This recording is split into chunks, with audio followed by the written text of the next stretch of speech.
It's a beautiful Monday morning, the 7th day of November 2022, and you're just in time for your number one morning show. This is Morning Cafe. Now, the meat of our conversation today will be the secrets of the standard gauge railway, and if we were shortchanged, we'd also be conversing through the CDF fund that the legislators are trying to reintroduce after it was pronounced illegal. But first, let's take a look at the dailies. My name is Stanley Iringita, and we'll definitely start with the Daily Nation. I have also got the Standard with you. We'll be conversing through and a helicopter view of the dailies before we get to the panelist on what the dailies today say. And with the Daily Nation, counties paid 35 billion Kenyan shillings to ghost workers. That is on the front page. We'll definitely be having it on your screens right now. So it says salary over 5 years. Counts Vihiga, Mombasa, Migori, Nandi, Nairobi, and Nyamira. So in Vihiga, 130 million Kenyan shillings plus 426 ghost workers. The governor will bow to Chilo. In Mombasa, 1,000 ghost workers. Governor Hassan Joho, 314 ghost workers. That is in Migori, where 614 million is unaccounted for. Nandi, 12 billion Kenyan shillings, 300 ghost workers paid to. In Nairobi, 6 billion Kenyan shillings, 2,260 ghost workers. And in Nyamira, 13.9 billion Kenyan shillings, where it was paid to 736 ghost workers. So phony salary accounts haunt governors. Several audits revealed shocking details of theft in counties with more than 35 billion Kenyan shillings looted by rogue officials who paid monthly salaries to thousands of fake staff for years, despite a 2014 biometric audit weeding out over 12,000 ghost workers. Who stole the money, and will they get away with it? This story is extensive on page 6 and 7, right? And still on the front page of your Daily Nation this beautiful Monday morning. Secrets of the SGR, the standard gauge railway contract. Now, Murkomen spills the beans. This was a promise he made during the cabinet vetting. He said that he will actually be announcing, spilling the beans on this. So, vindicated at last how the nation has been reporting the SGR contracts amid land protests since 2018, right? And it says now this story is extensive on page 4. Transport CS Kipchumba Murkomen last evening released to the public copies of the Kenya's agreement with Chinese authorities to build the standard gauge railway, setting the stage for a stormy week in Parliament as members of the National Assembly debate the details of a document that has for years remained a heavily guarded secret. Right, that story is extensive on page 4, as I've told you. So there we do have it. Murkomen makes SGR contract public. Previous administration had refused to make the details of the agreement public despite the High Court issuing an order, right? And do have it right there.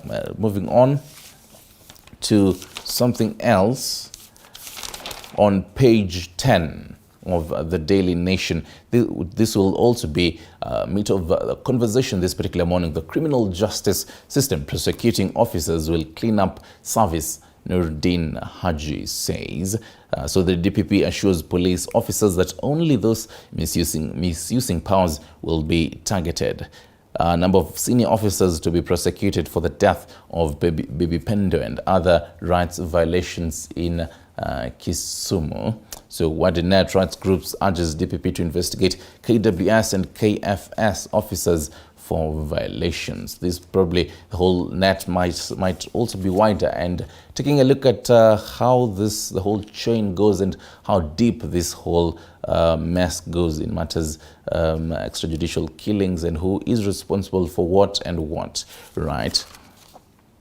And in matters the whole county news in page 17. We'll also be taking a look at some matters, the whole county affairs, and mostly in the county funds, basically. So there's the whole constituency development fund, which the legislators want to reintroduce to Parliament. And on the other hand, the senators say you did not consult us when you tabled the whole Senate Oversight Fund. But then there are other funds also, so we'll be taking a look at that with the panelists this morning. So allow counties to manage Galana Kulalu State urged. This is Kilifi Governor Gideon Mungaro, who's addressing the residents during a funeral on Saturday. So Coast governors want Jumuiya ya counties of Pwani to take over projects management, right?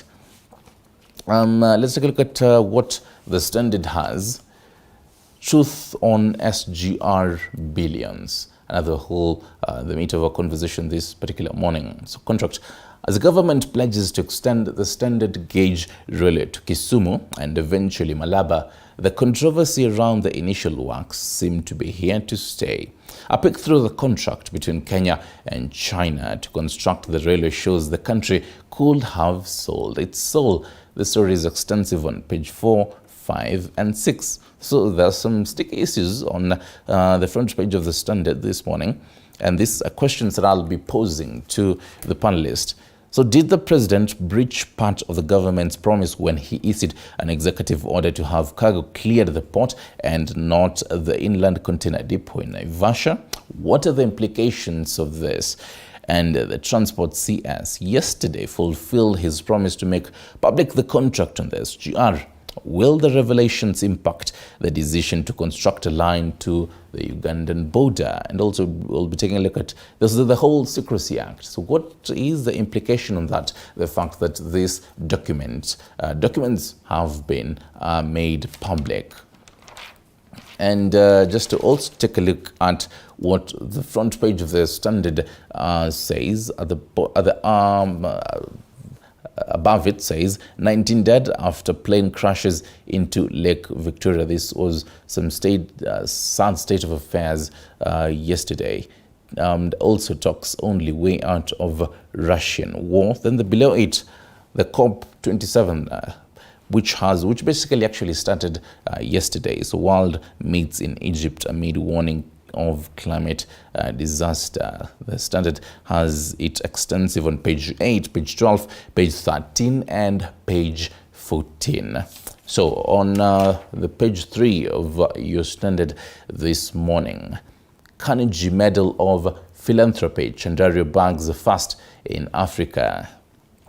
Right, so he was recognized for addressing critical needs in Africa through investments in healthcare infrastructure and education. To date, more than 65 philanthropists have been honored with the medal. This, I'm talking, is Manu Chandaria. So there's a quote there that says, business-wise, I have retired from everything. If someone asks me what is happening in Comcraft Group, Kaliwax or BAMBA, I would not answer. Manu Chandaria exists basically, and he says that he has hung his boots on matters being, the head on the whole boardroom matters, just to focus on himself and relax at least. Basically, so have the whole extensive coverage of that. But then back to matters SGR, the secrets of it, extensive on page 4, 5 and also page 6 right there. So, Roads and Transport CS said yesterday the contract has been made public after years of it being secret. This was also on his Twitter page where he highlights all of that. So, a quote right down there. So, as promised, I have released the SGR agreements to the people of Kenya. I have given a copy to the majority leaders for them to table in the respective houses of parliament. So, we do expect this is going to be a heated debate, or where the majority side and obviously the minority side will be looking at this. Remember, the CS Roads and Transport, Kipchumba Murkomen, when this particular deal was being signed, he back in 2013, he was a majority leader in the Senate, and this is going to be quite a whole mucky affair in the National Assembly as they debate it. One key area we're going to look at is where did Kipchumba Murkomen source these documents? How legit are they? We'll be taking a look at them with the panelists this particular morning. And then on page, just to quickly on the whole SGR also, On page 6, it says why SGR loan deal may return to haunt President William Ruto. So fears had already been expressed over the liability of the project. The agreement says the contract shall remain in force until the loan is fully repaid in 2035. Right. Then in page 7, the whole Kenya Airways Mackay strike. Slow return of KQ flights as pilot strike now enters day 3. So the pilots are demanding reinstatement of the Provident Fund, which is a pension plan that both pilots and KQ contribute to. Among the stranded are passengers flying to United Arab Emirates and the United States. Right. So we do have a quote there by one passenger who says, "We were supposed to fly yesterday to JFK, that is in New York, but that was cancelled. I reached out to KQ via WhatsApp, Facebook, Twitter, and email, but no response. So we're here to talk to someone." Right.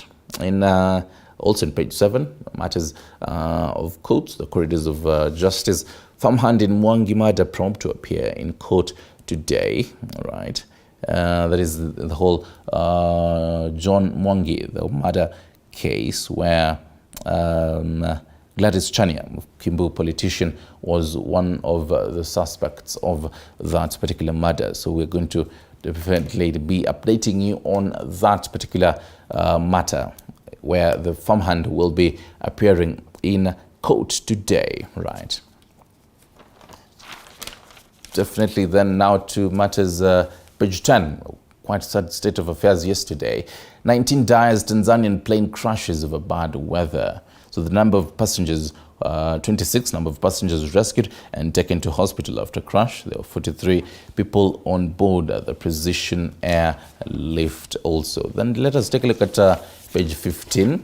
Then we'll definitely, on page 15, Kericho's 450 million Kenyan shillings pending bills are fake, report reveals. Remember, we'll be taking a look at this particular matters, the funds and the kind of graft, the county graft in the funds, quite a number of funds when you take a look at them. So should we just have one fund and have an oversight fund on all this? So the committee also found that the tender opening, evaluation and inspection of projects didn't comply with the procurement laws. Koibarak ECDA classroom and Chipsione ward was constructed without adhering to building standards. This is in Kericho County. Then now in page 14, the whole Conference of Parties 27 that is happening in Al-Anshim, or right, that particular name is in Egypt, basically. Right. So gives you this particular standard, gives you a whole extensive on matters, the whole COP27, basically. Back to the directive, we can go back to page 12 and page 13. Experts warn the worst is yet to come as number of starving Kenyans rise. So over 4.35 million Kenyan shillings, 4.35 million people are hungry due to drought ravaging parts of the country. The dry spell has exposed Kenya's continued reliance on rain-fed agriculture. Wow, right. And we'll definitely be taking a look at this. It will be, continuing all the way till next week. So actually, the president right there will definitely be, taking a look at what to expect, since COP26 was the kind of agreements that were made during that time, and ensuring that countries actually go green and reducing carbon emissions. Has that been met? And now for this particular time, the kind of agreements that will be made, should we be having new agreements and the old ones haven't yet been made? We'll be taking a look at that. Also a quote on page 12 by Hared Nassab, who is the National Drought Management Association, says the forecast for November short rain season indicates below average performance and thus calls for concerted action by key drought risk management players. Right. And away from that, also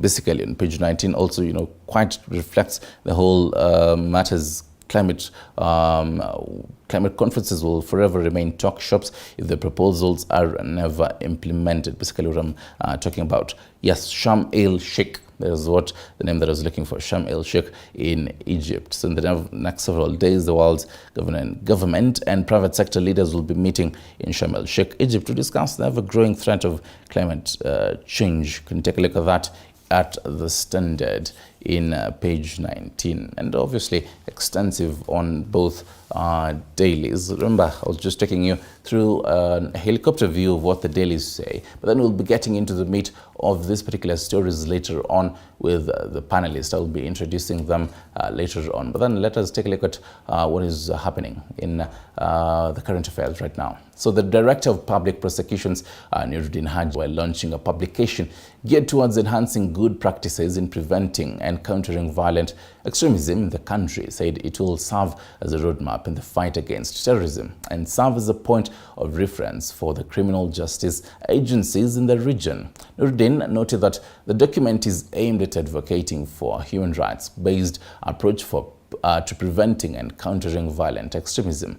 The ODPP, in partnership with Haki Africa, a human rights organization, monitored and evaluated the activities of the project, whose impact includes accessibility of justice and reduction of vulnerability of individuals at risk of the crime between the month of February and March this year in Mombasa and Kilifi counties. From here at the coast or the northeast or elsewhere. But as a pilot, it's not that I was favoring the coast. It's because Hussein Khalid was bold enough to come and tell me, we have this proposal, can we try and pilot it? And I think it has proved that it can work. That, as you said, justice is relative depending on where you come from and the challenges that you face on the ground, and that we don't have a fit-all solution to everywhere within the country. And I think this is a very good example that if we take a local approach to solving problems, then we can be able to solve and get good results. In democracy and in human rights, we are able then, with our heads held high, to export the good practices that we have here. And from that, Cabinet Secretary, the Ministry of Tourism, Penina Malonza, has assured Kenyans that the government is set to compensate those injured by wild animals up to the tune of 2.6 billion Kenyan shillings. Malonza, who spoke at the Katse market while distributing relief food to the locals across Kitui County, said she has written to the National Assembly for the approval of 2.6 billion Kenyan shillings compensation to families of those who lost their lives following the conflicts. Present at the event were Kitui County Commissioner Erastus Mbui, Kitui Deputy Governor Wambua Kanani, and Area MCA Titus Kasinga, among other leaders. Wiki hii peke yake tumeweza kushughulika katika zile deni zetu tuko nazo za bilioni 5 ya wale wajaweza kulipwa kutokana na kuadhiriwa kwao na wanyama mwitu. Wiki hii peke yake tumeweza kuangalia na tukatafuta fedha bilioni 2.66 ili tuweze kulipa baadhi ya cases 2663, na hivyo tunangojea bunge letu la kitaifa ikapitishe na watu wetu wakaweze kulipwa. Kwa yale mengine ningependa kusema nitashirikiana pamoja na wale viongozi wetu ambao mmewachagua hapa Kitui ili tukaweze kufanya kazi pamoja kwa ajili ya watu wa Kitui na watu wa Kenya mzima. And from that, the Kenya Women Teachers Association, GOtv, is now calling on the government to zero-rate sanitary towels to enable more girls, especially from humble backgrounds, to afford them. Elsewhere, Safina Party leader Jimmy Wanjigi is now opposing the tax increase plan, but the government. Collins Lusweti with a roundup of that stories. Teachers Association. The Kenya Women Teachers Association, GOtv, is now calling on the government to zero-rate sanitary towels to enable more girls, especially from humble backgrounds, to afford them. The association says girls are experiencing difficulty accessing the pads. We are very passionate about giving out sanitary towels because we have asked the government many times to zero rate sanitary towels, and it's not yet being zero rated, and yet girls are missing school every month. They miss 4 days for a natural occurrence. And I do not shy away from saying that the government is providing free condoms, and yet sex is voluntary. Speaking at Shalom Primary School in Gabit Ward, Laikipia County, where the association donated foodstuff and sanitary towels to pupils, the association also appealed to the government and well-wishers to enhance school feeding program to the areas affected by drought in the country. We know what is going on in the country. So as we take care of other adults elsewhere, let us all remember the children. The National Disaster Operations Center Director Charles Owino now wants residents living along the coastline to be on the lookout for tsunami alerts following the climatic changes experienced globally. Ningependa kueleza wale wakazi wa Mombasa kwamba ni lazima janga hili la tsunami ni janga la aina gani na ni njia gani ambayo wanaweza kujitayarisha ili kuweza kukabiliana na hili janga. Speaking during a tsunami drill preparedness exercise at Nyali Beach, where different stakeholders showcased their prowess in handling the crisis if it occurred, the director noted that they have been conducting such drills every 2 years along the coastal strip. However, he indicated plans to have it annually since the climatic changes witnessed globally are unpredictable, calling for more preparedness. And Safina Party leader Jimmy Wanjigi wants the government to reconsider its plan of increasing taxes, calling for public participation on the matter. Speaking at a church service in Kiambu town, he noted that many Kenyans are struggling to make ends meet. Because they are doing God's work. Why do you tax people when they are doing God's work? Sisi ni watu wa Mungu. Bishop, in as much as we want to pay tax, you must tell serikali it must look after those who are doing God's work.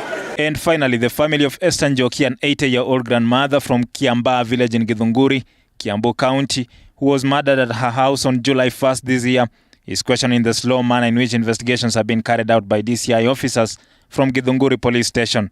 The family says despite providing crucial information to the investigative agency, little progress has been made that could lead to the arrest of the suspects. Isipokuwa ile statement sisi tuliandikisha kwa polisi, hakuna mtu mwingine ambaye ameshikwa ama ameandikisha statement kuhusiana na hiyo case. Hakuna mtu mwingine ameshikwa, lakini kuna suspect. Collins Lusweti, TV47, Nairobi. Thank you, Lusweti, for that. Now to some education matters. Secretary General of the Kenya Union of Post-Primary Education Teachers, GOtv, Akela Misori, has warned politicians to refrain from politicizing the localization of teachers. Misori says it will be better if the members of parliament will focus on fighting for the teachers' welfare, like a review of their salaries. The issues surrounding the localization of teachers have been top of the agenda in many education stakeholders' meetings, with the government insisting it will do away with it in a bid to strengthen the family unit. Some politicians have also engaged in the debate, and now the Secretary General of GOtv has warned members of parliament to stop politicizing the issue. Teachers must be employed where their services are required. Teachers are professionals, and therefore, considering their teachers as professionals and their issues being canvassed by Parliament, that Parliament is the one which is now deciding where teachers would be posted, would mean that we will be having challenges dealing with teacher management, because some teachers cannot be removed or cannot be moved from a particular environment because members of Parliament or other authorities want them to work elsewhere. Teachers are professionals, just like doctors. They cannot be surgeons in their own villages. GOtv also wants members of parliament to stop interfering with how the Teacher Service Commission conducts its work. Teacher transfers, it cannot be a function of parliament by all standards. It cannot be a function of parliament. And we would not wish to deal with the Teacher Service Commission whose hands are fettered or whose functions are now taken to Parliament for deliberations unless they have gone overboard. Missouri wants the members of parliament to focus their attention to fighting for the welfare of teachers, such as review of salaries. Meanwhile, a section of leaders from Kuppet have given SIGNET Insurance an ultimatum of 7 days to remove some hospitals from the list of hospitals that provide treatment to teachers. The leaders were speaking from Kaptagat Girls Secondary School in Elgeyo Marakwet County. We have been having this SIGNET offering the teachers medical cover, which we are not satisfied with the way they are offering the services. We have been agitating for comprehensive NHIF cover. We have not gotten it. But to our surprise, even the few good hospitals, the few very good hospitals which were available or providing services with SIGNET are now being taken away. All the service providers, the hospitals, we would want them to serve the teachers in a very humane way, and that we do not want to see exaggerated bills that are given to the teachers, so that before the end of the year, some teachers will have run out of their medical cover scheme. When the teachers of Kenya say that we don't want Medill, when they complain about Medill, we have complained about even hospitals like Police, who are giving us raw deal, and no one listens. But you go ahead to remove the only hospital that the teachers believe in. The issue of SIGNET has brought a lot of havoc to teachers of this country. And the teachers are not happy. Teachers are seeing that the services that is rendered by ION or SIGNET is not proper. Sharon Baranga, TV 47. And from that, Deputy President Rigathi Gachagua has announced that a task force to review terms and working conditions for uniformed officers will be unveiled by President William Ruto in the next 2 weeks. Speaking during a Thanksgiving service for uniformed disciplined services, Gachagua urged the officers to remain professional in their duties. Andrin Kilemi reports. Deputy President Rigathi Gachagua Sunday presided over the National Joint Thanksgiving Service for uniformed disciplined services and their families held at the Holy Family Basilica in Nairobi. Speaking during the Thanksgiving service, the second-in-command said that a task force to review terms and working conditions for the uniformed services will be formed in 2 weeks' time by President Ruto upon his return from the United Nations Conference of Parties on Climate Change in Egypt. We have had serious challenges across the country of increased incidents of suicide among our officers because of the problems that are there in the service. Because for the last 10 years, nobody has ever looked at the welfare of these officers. And because of the pressure of work and the cost of living, we have had very unfortunate incidents among our officers, and the government is well appraised of that situation. The DP also dismissed calls for assistance from foreign detectives to investigate local cases, saying local officers were well trained and able to handle any case in Kenya. We have very professional officers in all formations in this country, and our problems in this country will be solved locally by our Kenyan officers for the benefit of the Kenyan people. Gachagua asked officers not to obey unlawful orders, saying the ruling government was keen on following the law, further warning that the government will not under any circumstances accept extrajudicial killings. Those tools of trade that have gotten its blessings here are for protecting life and property.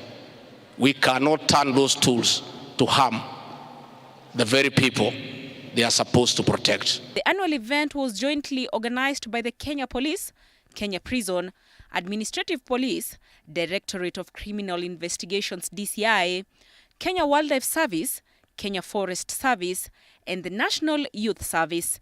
Andrin Kilemi, TV 47.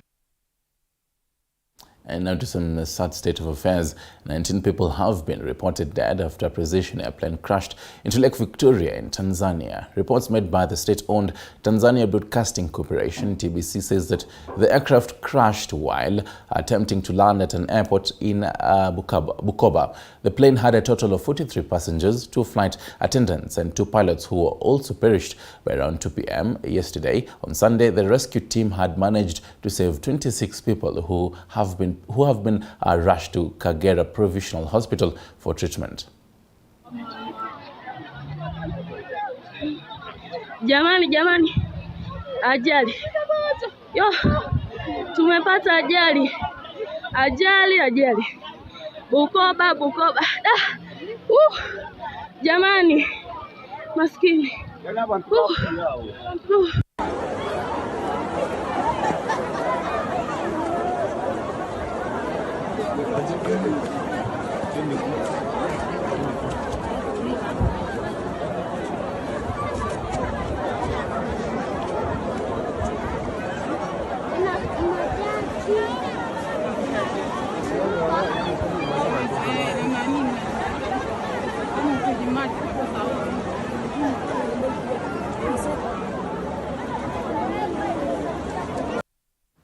May the souls rest in eternal peace. Now, from that, the Kenya Red Cross Society has launched a livestock ground of tech program in Kilifi County to help families which have been highly affected by the drought pandemic. The program is part of the interventions by President William Ruto's administration following the pandemic that so far has affected over 4.3 million people in dire need of humanitarian assistance. This story was produced by Andrew Juma. The Kenya Red Cross, in partnership with the county government of Kilifi, is launching a livestock offtake program to help families affected by drought.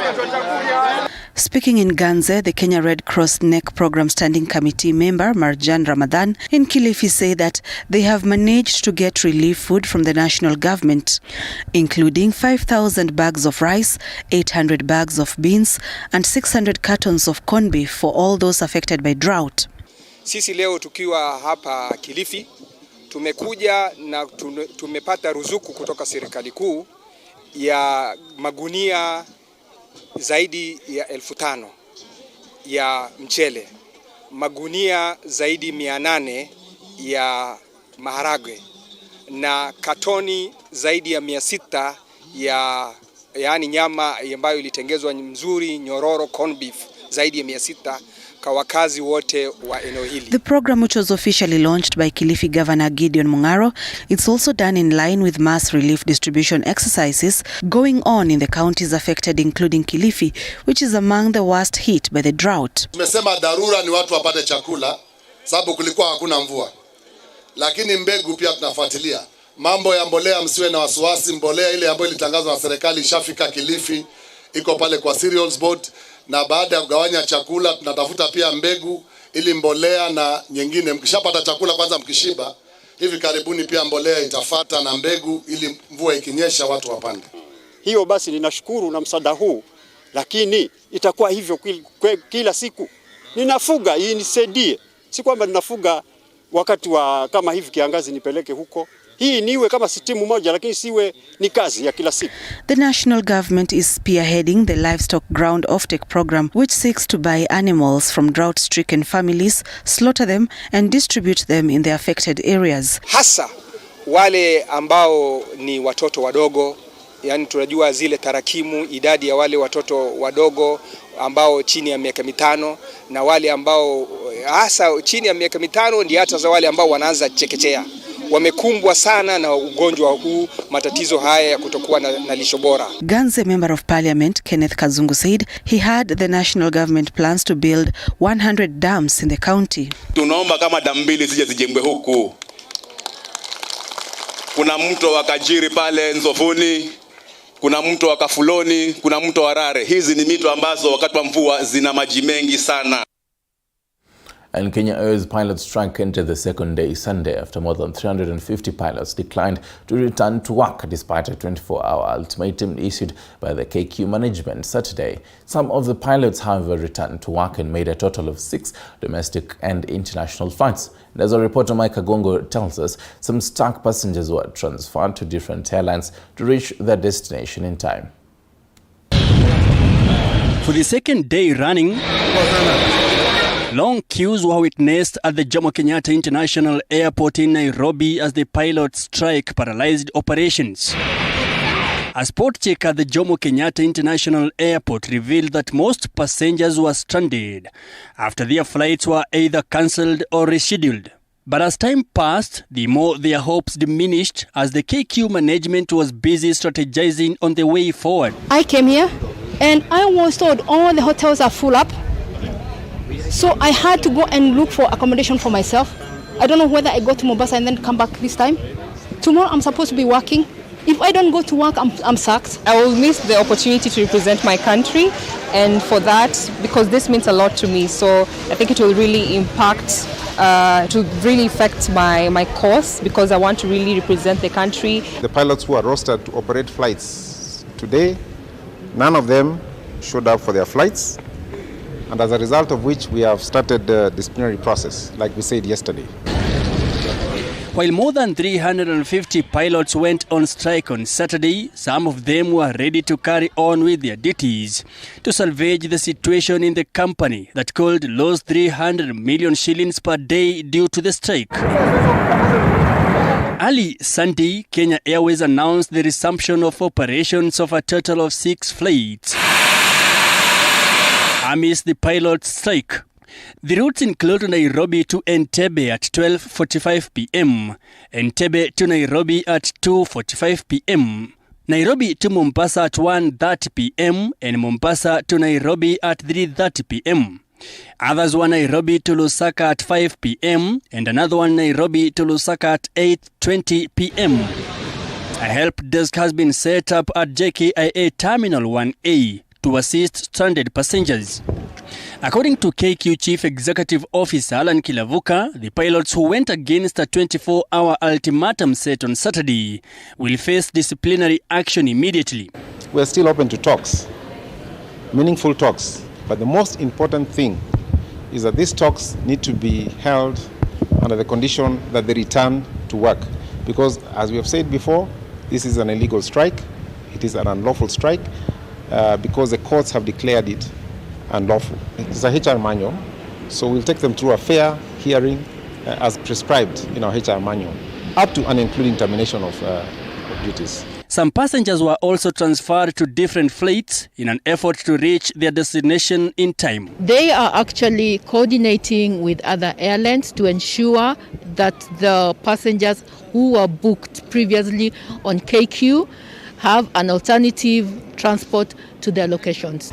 We've so far, from midnight yesterday, we've so far had 56 cancellations, flight cancellations. We have disrupted about 12,000 passengers, and about 500 of those have been accommodated across Nairobi in various hotels. Now, the pilot's irreducible minimum since Saturday seems to hit the rocks, even as Kenya Airways management still maintains that their punishment is still on the pipeline. Mike, GOtv 47 from Jomo Kenyatta International Airport, Nairobi. Thank you for that, Mike Kagwango. Now listen to this next story, a special report right here. The World Health Organization estimates that around 73 million induced abortions take place worldwide each year. Locally, unsafe abortions account for nearly 2,600 deaths every year. In this special report, our health and science reporter Zainab Mohammed sheds light on the contentious issues surrounding the procurement of abortion services in Kenya and how lack of access to the services is impacting the lives of women and girls in low-income communities.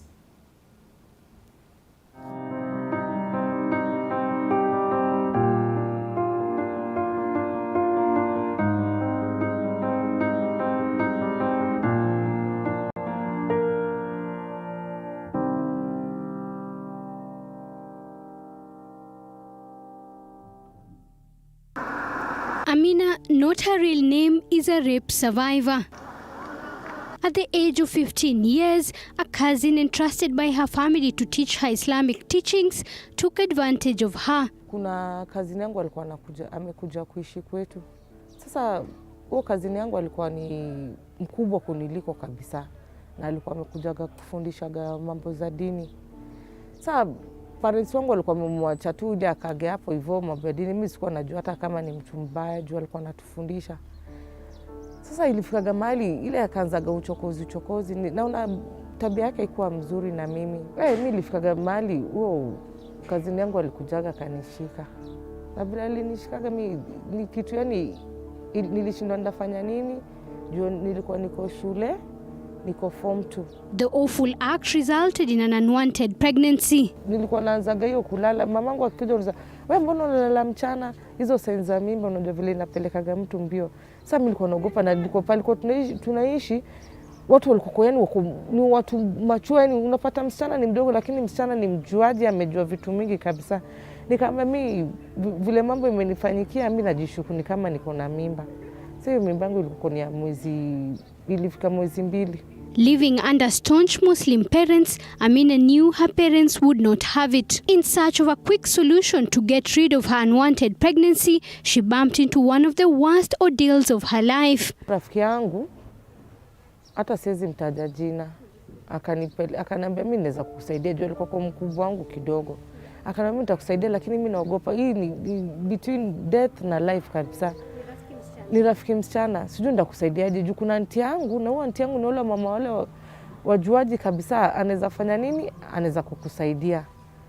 Nikamwambia sasa itakuwa kwa vipi na mimi sina pesa. Akaniambia itabidi tu unajua vile utangangana juu at least niko napatiwa pesa ya nini hizo za shule, za break nini na nini juu niko day school.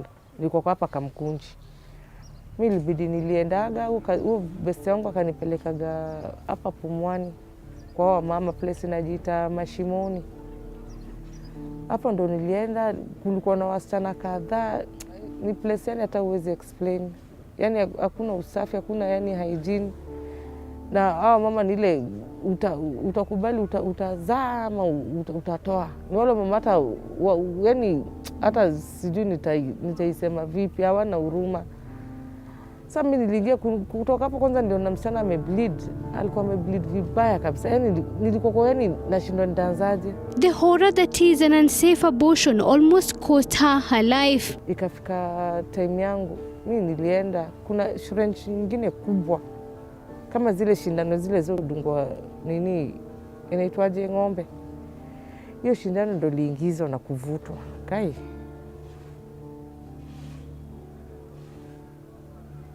Nilivutwa na kuchokora huko ndani, na hakuna kitu tu nilipakwaga na kumkaga tu ni mambo na spirit peke yake na kupatwa sitaisahau. Kulikuwa na Panadol, nilipatwa Panadol na Amoxil. Damu ilikuwa inamwagika, niliwekewa cotton ikakata. Ilibidi sasa huyo mama tafute leso, anieke paka leso. Sasa niliona kifo hivi kwa macho. Niliona kifo kwa macho, nilisema pana nipelekwe. Mamangu kuniona, mamangu ni nduru tu. Nini imefanyika ndo nikamuexplainia, nikamwambia kuko hivi na hivi. Mamangu tena kurudia. Badala hata neno iko mamangu labda afadhali ningekufa. Sasa paka nashindwa hiyo time dunia, yani maisha ni nini linituma.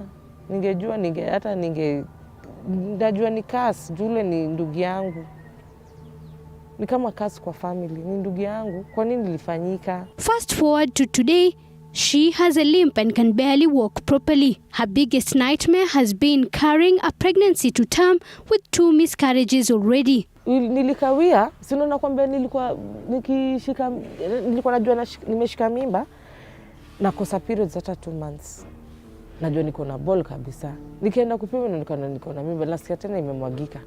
Sasa paka nilikuwa nashindwa ni nini? So ulikuwa na miscarriage? So umepata miscarriages ngapi? 2 so far. 2. Juu nilikuwa nasikia hiyo mpi yangu haiko strong. Sasa paka ikakuwa conflict kwa kina huo bwanangu au mwanamke umekaa naye karibu mwaka 2 hivi. Kweli anzai nilikuwa paka najulikana kama nitasema ni nini ama alizoaga kutoa mimba. Unajua tu mama wa zamani.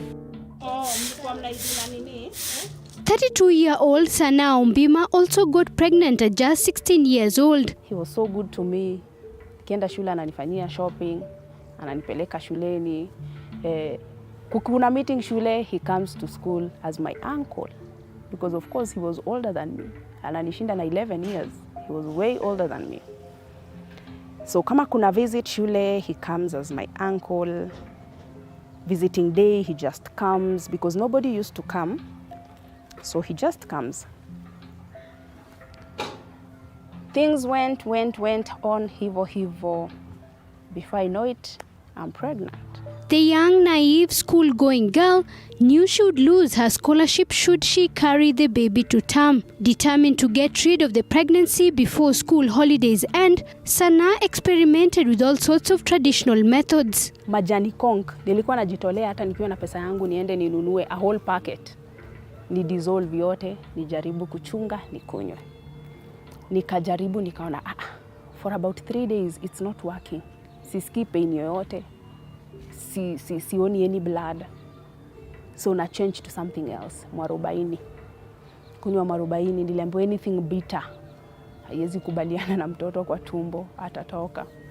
Kunywa mwarobaini ikafail. Nikaanza kukunywa sasa pills. Mapanado, paracetamol zikiwa nyingi.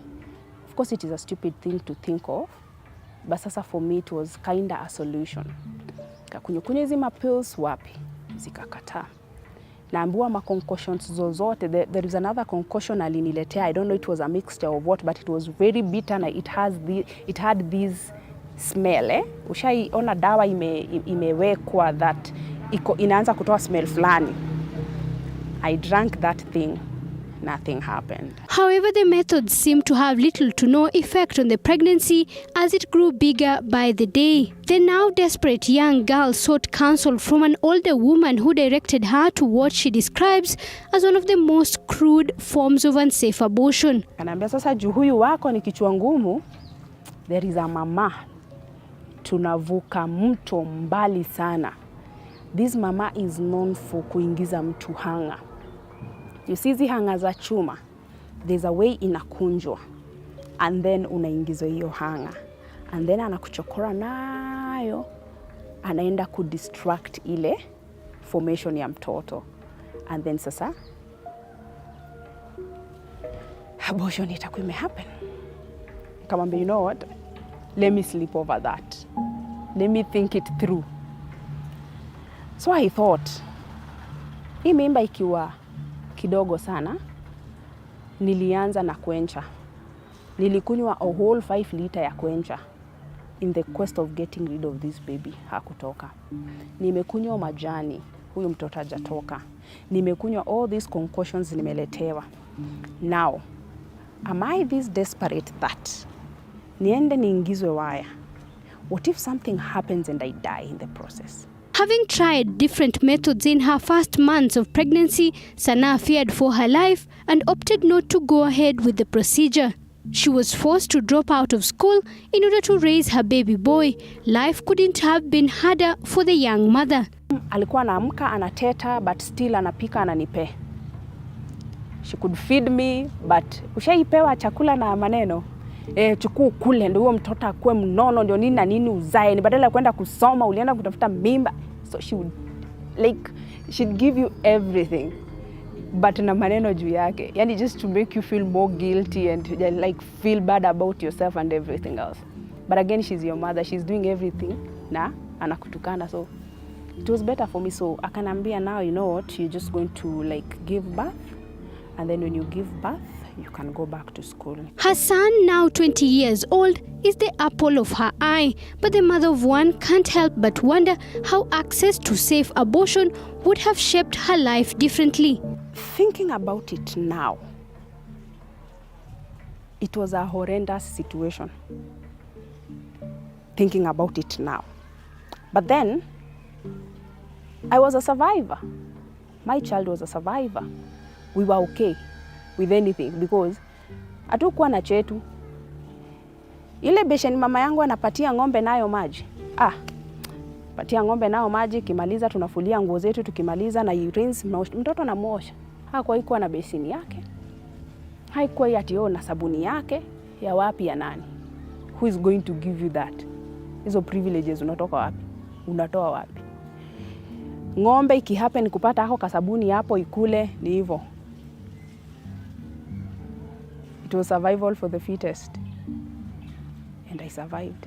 According to a report by the Center for Reproductive Rights in 2020, unsafe abortion accounts for the death of nearly 2,600 women and girls in Kenya every year, which translates to about 7 deaths every day. About the 10 commandments. So when date. However, religious leaders continue to remain firm on their pro-life stand, begging the question, is the society turning a blind eye to the over 2,000 deaths caused by unsafe abortions? Na kuenea kwa anasa ni kwa sababu watu wengi wamepinda, wamepotoka, maadili ya kidini hawana. Sasa hii inasababisha jambo hili linakuwa la kuzoeleka. Na kwa hivyo suluhisho ni mwanzo ni create awareness, kueleza watu uovu wa jambo hili na kipi ambacho kinaweza pelekea mtu mpaka kutumbukia katika kitendo hiki, kujaribu kuwarekebisha na kuwatahadharisha. Unfortunately, unless, especially for those who are well endowed, are the only ones who can possibly afford the safe abortions. So we are actually wasting away our young girls in the name of protecting an image. And that's why I started by telling you, we need to look at what is there another option of navigating through that conflict that you have found yourself into. And so if there is anything the church would be doing, and it's doing right now, is setting up even departments that are focusing on helping these kind of young people. The report, that is based on an in-depth analysis of 29 abortion-related charges and offences in 6 high court stations in Kiambu, Machakos, Nairobi and Nakuru counties, also shows that the enforcement of abortion laws between the year 2010 to the year 2019 has seen 47% of cases involved charges of concealing birth and 22% involved charges of attempt to procure abortion. There are varied punishments beginning from 7 years. You can be imprisoned. There are various punishments in law. And you know, when drafting charge sheets, the office of the DPP has some independence, and they can decide to charge you for more than one offense. And when they charge you for more than one offense, it essentially means that the punishment becomes even more severe. Now, the number of times you have committed or you have attempted to commit the punishment called, the offense called abortion, then that is something that the law should also take into consideration, so that will influence the kind of punishment that the court will give you. So it essentially means that at some point you can be punished even more severely if you have been in the habit of doing what you are doing. If it's a medical practitioner who has not been charged once or twice, then when you're punishing him, you cannot punish him as a first-time offender.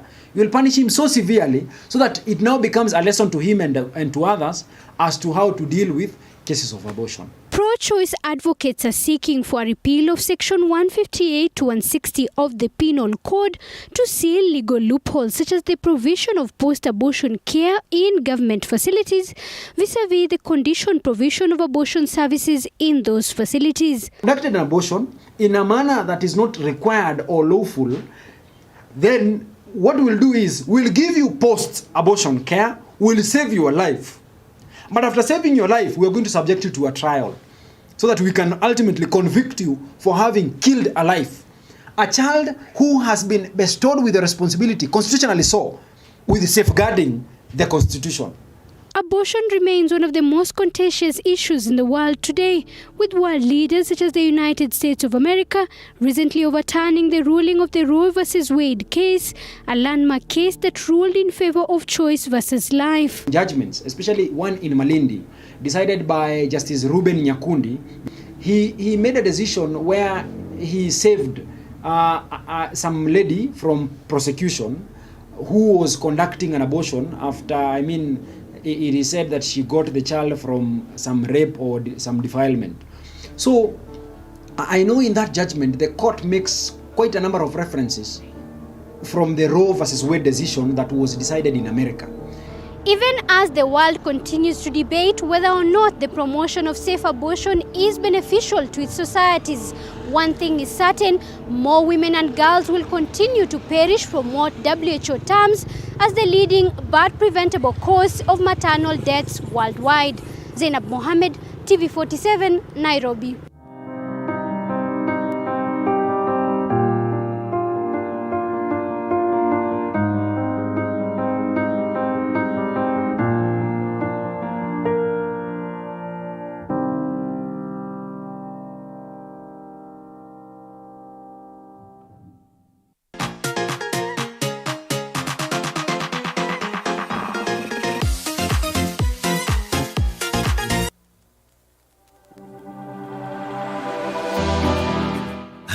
well do you know what's happening around you?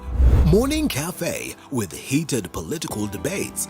Baraza la Siasa. Hiyo kitu azungumzie, angalie hali ya maisha ya watu. Informative health discussions. Business, farming. Tasty Wednesday, Fitness Thursday, and Feel Good Friday with amazing DJs, celebs, waimbaji, kuna comedians, alafu kuna wajinga, and music bands every Monday to Friday from 6 a.m. to 9 a.m.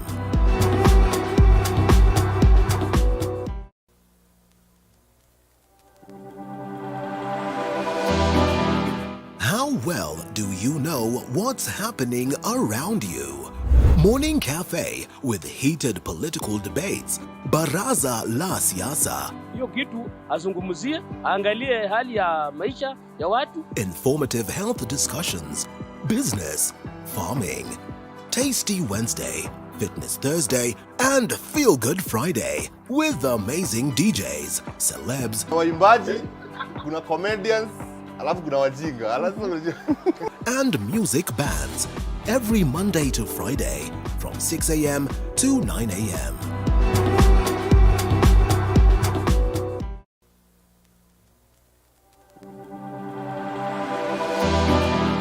How well do you know what's happening around you? Morning Cafe with heated political debates. Baraza la Siasa. Hiyo kitu azungumzie, angalie hali ya maisha ya watu. Informative health discussions. Business, farming. Tasty Wednesday, Fitness Thursday, and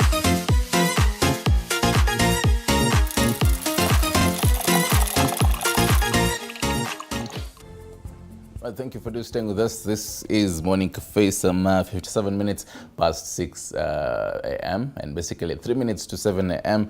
And as I had promised you, we'll be getting into the meat of the secrets of the standard gauge railway. And later on, we'll be definitely taking a look at the Constituency Development Fund.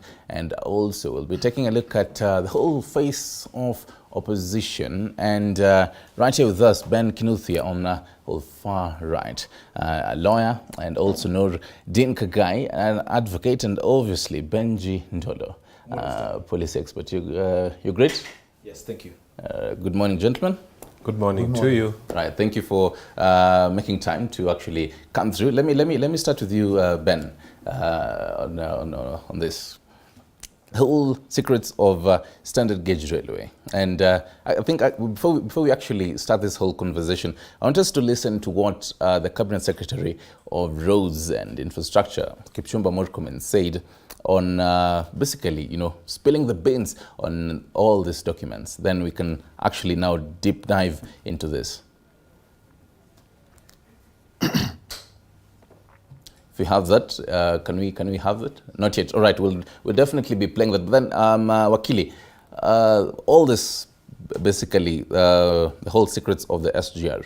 The CS said that he will actually spill the beans, and he has yesterday evening. What do you make of this? A very good morning. I think first and foremost, we have a government elected by the people, if they so were, come and serve the people. And now they are dwelling a lot on the past, on what happened, on what may not have happened, as though they were not part of that government. When I look at Kipchumba Murkomen, he was in Jubilee, and at some point he was actually the leader of majority at the Senate. When I look at the president, now William Samoei Ruto, he was the then deputy president. So they cannot come and tell us about SGR as if it's something that was very new and foreign to them. They were part and parcel of that government. If it was corrupt, they never said about it. If it was inept, they never said anything about it. Now that they are in power, why are they telling us now? I mean, if it was, why was it good then and bad now? This is just a case of trying to paint the former president in bad light, if you ask me. And I think a time has come when they realize that the reason they are unable to govern, because they are unable to govern, is not because President Uhuru Kenyatta left a mark or did what he did not do. The reason they are unable to govern is because they are not ready to govern, and they are not going to be ready to govern. So let them not, because I've listened to the deputy president so many times, and you wonder, why is he still living in the past? Why is he telling us that the problems that this government has were brought by Raila and so on and so forth? And this is what they are trying to do with SGR. They are trying to divert our attention from the fact that people are hungry, for example. They are trying to divert our attention from issues that are closer to our hearts, like GMO. They are trying to divert, I mean, how many Kenyans use the SGR today compared to how many Kenyans are hungry? I mean, Masai Keto is being sold at 500 shillings a cow. These are the things that are the heart of the people and closer to the people. And this is what we need to be dealing with first before you start telling us about mega projects like SGR. Right. Nuruddin, when you look at this, the documents, initially there was, or rather I believe that even at this point, there is the whole non-disclosure agreement that was there. These particular documents, we were not to actually see them. Then now, having them public, what does this mean, the implications of that? First and foremost, that's not the SGR contract. That's just one of the many financial agreements. Because you see, it's one of the, there is a commercial contract, there's an on-lending agreement, that those two haven't been released, okay? We also need to know the commercial contract says, what the on-lending agreement says. I believe, first and foremost, you see, NDAs are there for a reason. But in as much as there's an NDA, the issue about releasing contracts is because this is about public money. And Kenyans, since that they own the money, they get to know what happens, what the contracts the government gets into, how the implementation, the merits, demerits, you know. And if there's a problem, how the redress that is meant to be sought. Now the challenge is, if the government entered into NDAs and agreed not to disclose the contracts, for example, if they agreed to such, then that means, obviously, in the next few days, we might see some happenings from, let's say, the China government, because from what I'm getting, the governing laws, Chinese laws, arbitration is meant to be done in China, you know. So at the end of the day, we await to see. But what the Minister for Transport has done is more or less a diversion tactic from what only he knows, because that is not the SGR contract. Okay. Because if we are going to speak about the SGR contract, believe me, it goes beyond the contract. There's the payment.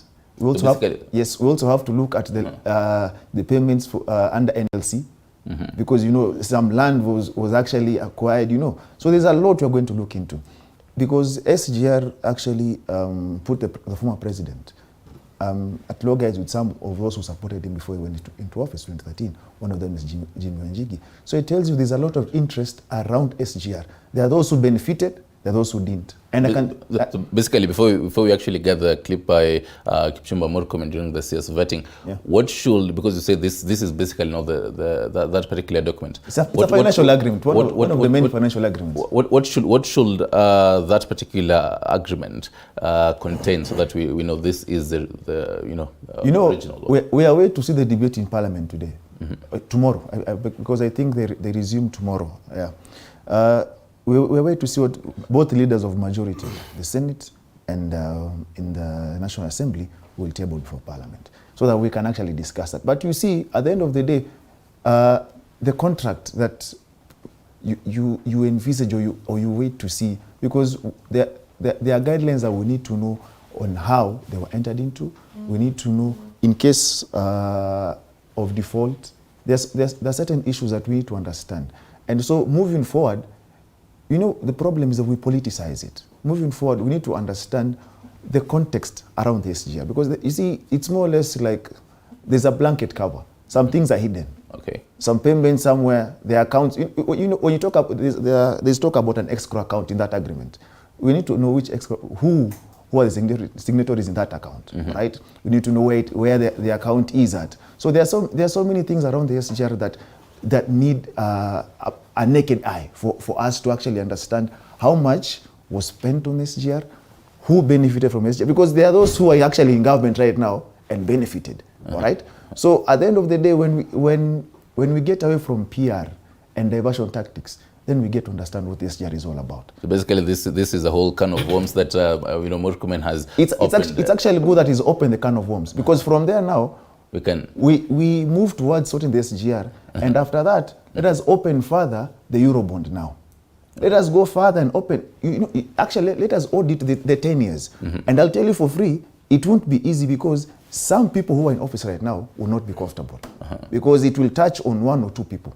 So they will end up avoiding the entire process. Right. But if it is a holistic one, and if the process that we want to recover, let's say, money that was misappropriated, then that is the channel to go. But devoid of diversion and devoid of drama, honestly speaking. Right. Ndolo, in January this year, the government, following a court order, cited a non-disclosure agreement with the Chinese lenders for its refusal to make the contract public. It argued that the contract contains non-disclosure clauses and its release will endanger national security and injure relations with China. As a policy expert, the whole releasing and spilling of this particular, documents, what does it mean on, the whole relations with China and all that? Stano, I agree a lot with what Noordin has said, but I fundamentally differ with the two lawyers. We have to look at, and we were talking about this off camera as we came in, we have to look at very fundamental philosophical issues as to, for example, why Africa, why the black people lag behind in a world that is fast moving, that is very progressive, that is very dynamic. You've seen what has happened in Israel in the last I don't know how many prime ministers in the last 4 years. Same thing with the UK. And here we are struggling with so many issues on democracy, on validity of a vote. And part of the reason is because we are a reticent society. Those who don't understand the words, you can look at the dictionary. We're a reticent society, and that must be very much discouraged, because when you're talking about public money, you want as much transparency as possible. You want as much openness as possible. I'm very much against this whole thing of secrecy. Secrecy in this, secrecy in that. And actually the wording in that judgment is more unfortunate than the one about hot air, because this is public money. These are public assets, national assets that are at risk. How can Kenyans just sit around not knowing if their own port is at risk? I did a lot of work with the now Senator Okiya Mtata around something called odious debt, because we've taken a lot of debt from the Moi years, and a lot of this debt is money borrowed and then it's looted, which is what Wakili Noordin is alluding to when he talks about Eurobond. And so, is this debt that is helpful to the country, or is it debt that then loads burden onto the exchequer, such that the exchequer cannot hardly do projects because they're paying back debt?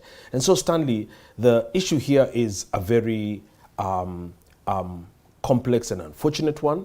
It's a big step in the right direction. The question can be asked, why did President Uhuru not release any of the paperwork around this after he himself undertook to release the same? And just to challenge Kinuthia, in an administration, the buck doesn't stop with 3-4 people. It doesn't stop with the Speaker of the National Assembly. The buck does not stop with the Deputy President. The buck does not stop with the Inspector General of Police. The buck stops only with the Commander-in-Chief. And when you're getting into agreements, you don't say, I'm signing an agreement, but let it be witnessed by, let fiduciary responsibility be carried also by the minister and by who else have you. The fiduciary burden on this, the responsibility on instruments prepared by international and overseen by international bodies such as the IMF, the World Bank, etc., is His Excellency the President himself. The fact that he didn't want to release this itself speaks volumes. And just to give Kenyans a bit of history, is the SGR was conceived under President Mwai Kibaki. So the Jubilee administration came into power, and Uhuru conceivably was looking at ways to, do deals and make money. And that's why there was a lot of variation in the contracts. And in fact, if you remember what Noordin's boss said, Honorable Wanjigi, is that this thing began at this, and then it was added, and then tripled and quadrupled, and it's it's a huge scandal. And we'll actually be talking about the people who are in the Jubilee government and are still right now, who are in the government right now. But then before that, let us take a look at that particular clip that I told you. Then we can continue with some documents which are actually missing in this particular report by Kipchumba Murkomen. Now, this agreement has become opaque. It's akin to the other agreement we have had in the political circles, where party leaders are told, you just signed the dotted line, don't worry about the contents up here. That is why, Honorable Mishi, you are speculating that maybe the port has been used as a guarantee. Maybe it has not been used as a guarantee. So my first responsibility when I get to office is to find where the agreement is and give it to the people of Kenya through Parliament. Why are we hiding? If the port has been used as a guarantee, we live knowing that as we manage the port and manage the SGR, we know what is our exposure. Secretary of Roads and Infrastructure, Kipchumba Murkomen, during the CS vetting. And Wakili Kinuthia, let me ask you this, and this is on the Standard. I believe you have the Standard on the front page. Did the president breach part of government's promise when he issued an executive order to have a cargo clear at the port and not the inland container depot in Naivasha? And what are the implications of this? Okay, first and foremost, let's have a conversation around the SGR deal itself. When you look at this, you see there's something called neo-colonialism. Kenya is not yet free. Mm-hmm. And the bulk of us think that this nation is free. It's not. And what you've done is, of course, there's a government that wants to move us to the west, away from the east. And it's a good step. But unfortunately, there are a lot of IMF deals, there are a lot of World Bank deals that this country has signed in the past that are shrouded in secrecy. We have never seen one IMF deal that Kenya has signed made public to us. We have never seen any of those. And when you look at the person who signed the SGR, it was actually the then CS, Henry Rotich. Yeah. Yes, he's the one who signed this deal on behalf of the country. So my thinking is that let us be very, very, very careful, because this opens a can of worms. It is a good thing for the country, because for us, we shall get to know what was contained in the SGR deal. The next thing, as my fellow Akili said here, is we shall now be looking at IMF, we shall be looking at Eurobond, we shall be looking at the contract signed with World Bank, and so many other roads that have been done by the African Development Bank here in Kenya. And I can tell you it's going to get to a point where the imperialists will not be very happy, because they have signed deals with this country that were not in the favor of this country. Mm-hmm. And I don't think this is the first deal where the arbitration is, like this one, they said that in case of anything, the arbitration will happen in Beijing. Yeah. I do not think there is a deal signed by this country where the arbitration is going to happen in Nairobi by any other nation. None of them whatsoever. Now, coming to the clearing of goods, it was part of the SGR arrangement that we have an inland container handling depot in Nairobi. And it is good that we had one in Naivasha and Nairobi and Mombasa. And there's one thing people forget, because the president said that everything should happen in Mombasa, which in my case, I think was very retrogressive. For the period that we've had the inland container handling depot in Nairobi and the other one in Naivasha, all the goods that were destined for the coast region were never cleared in Nairobi. They were always cleared at the coast. The containers being handled in Nairobi, because the person moving their container from Mombasa chose where they wanted it cleared. So any container that was coming around Nairobi, Limuru, the areas very close to Nairobi, was cleared in Nairobi. The containers that were having their clearance happening at Naivasha were those ones that were bound for anywhere north of Naivasha. So any container going to Nakuru all the way to Malaba, most of those containers were handled at Naivasha. And for me, it made a lot of sense. Being someone who at some point used to buy cars in Mombasa and sell in Nairobi, one of the biggest problems we had why we used to drive for 8 hours, because it was all about overtaking trailers that were damaging our roads. And it makes a lot of sense to have the goods being cleared closer to where they are being delivered. So in my opinion, let's not be irrational, let's not be emotional, let's not try to excite the people of Mombasa by telling them that everything will be cleared in Mombasa. The correct situation is that let us clear each container at a place closer to where it needs to be delivered, because it makes economic sense. All right. Yeah. And now, Wakili Kagai, the big question right now would be, for the past so many years, former President Uhuru Kenyatta has been asked, and remember back in, I think in Mombasa, you know, the media were asking him, one of the journalists asked him, then show us this particular reports. And for a long time, we haven't yet had it. And then this news CS comes in and he promises that, guys, I'll show you this document. And then a few, I don't know, is it weeks? A few weeks later, he actually shows it. So now Kenyans are wondering, before then, because he was largely involved he was the majority leader in the Senate that particular time. Did he have the knowledge of, you know, this particular documents at that time? It would be a lie to say that those who were, because this thing was done in 2014. Back then there were bosom buddies. Back then it was TN and URP before they were collapsed to form Jubilee. So back then they knew whatever is happening, you remember? And up until, they were together, I think, up until even when Miguna was being taken out of Kenya, you know? Some of them actually celebrated. So, but I believe maybe they believe in the saying that only a fool doesn't change his mind. So maybe they believe they're no longer fools. But we are also smart in that we are waiting to see where this conversation is going. Like Fanyambo has said here, they've opened a can of worms. And that is what we want. You know, there's a saying that says, snitches get stitches. But now we want snitches to get riches. Right? Yeah. So we are waiting to see what happens. You see, the moment you've opened... So basically here Murkomen is a snitch, or who? Of course, in the eyes of those who wouldn't want the contract out, he's a snitch, right? But at the end of the day, anything that is public needs to be out there, all right? And that is why government should not engage in NDAs that are meant to prevent the public from auditing funds that belong to the public, all right?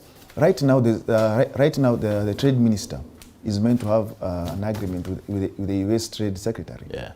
They are doing public participation on how to engage in such an agreement. Here we don't do that, and that is a problem. You see, public money needs to be audited. You need to know how every coin is being spent, how the repayment, like what he has shared is a lending agreement, the interest rate, the payment plan, and everything. That is fine, but we want to have a holistic conversation where contracts like, for example, we get to a place where we actually have the contract for, let's say, the expressway, all right? That is what we want to get into, even though it's a PPP. So at the end of the day, Kenyans need to be informed, because you see, access to information is your right under the Constitution. Article 35. Exactly. So, we obviously think about matters of public participation back then, you know, when all this idea of having, one of the largest infrastructure in the country, was public participation a key factor? Because, the Chinese, they were the ones who largely did the whole research and all this. So the say of Kenyans, what they actually needed, was it's like you rightfully said, you got independence, but you never became independent. All right. Even and the problem in Africa is that the agreements you get into. If you look at, for example, the lending agreement that Murkomen has shared, the financial agreement, the currency is in dollars. So how are you free? How are you even free as a country? You see, so at the end of the day... And actually, most Kenyans, they were looking at this, the whole figures there, and they're trying to, it's in billion dollars, so they're trying to, how are you free? Kenyan shillings. Exactly. So at the end of the day, and that is a problem, we need to have leaders who understand that, yes, there are those who fought for independence, those who came before us. We were given a country, but do we control our economy? Do we control our politics? Do we control our movement? If the answer is no, then we are not free. Then how do we move from there? That is a conversation. Because if you do not free yourself, which is not going to be easy, I'll tell you for free.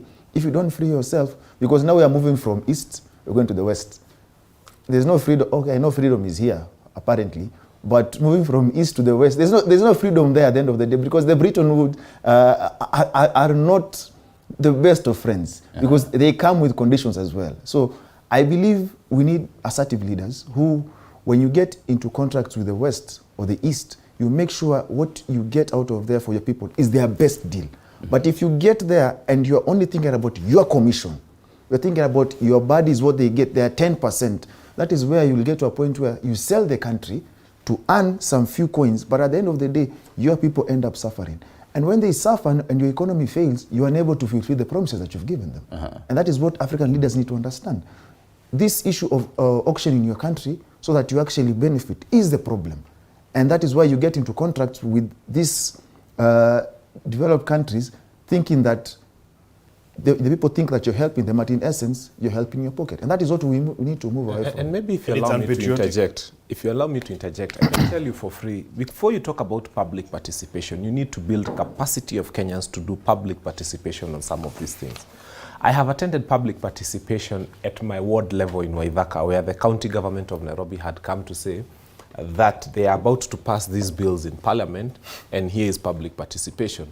Some of the things that were contained in those bills was a certain fee you pay for owning a dog, a cow, and like people like us in Waithaka who lives with our cows and our dogs and our chicken, it was not a very healthy conversations to have. It was around the same time they were trying to hike parking fees and fees for paying at the cemeteries and so on and so forth.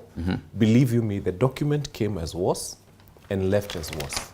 The whole idea of public participation was for them to have a recording to say that they actually held a public participation. It was held at Waithaka Social Hall. 35 or 100 people attended and gave their views. But believe you me, that document did not change by a comma. And this is the ugly thing about. So today, I think there has to be a policy guideline on what public participation actually means and what it can do and what it cannot do. And the effective. Because all I need to do today is to come and say, from today on, we think there should be a camera in every person's bedroom.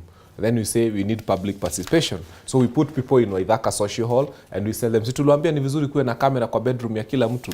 And people will say, tunaona is not a good idea. And that document actually literally goes and it is said, walipitisha kukuwe na kamera kwa kila bedroom. That is how public participation happens in this country. That the executive comes up with what they want, they put you in a hall, they listen to you, and they go back home and say we had public participation. You look at what is happening with CBC.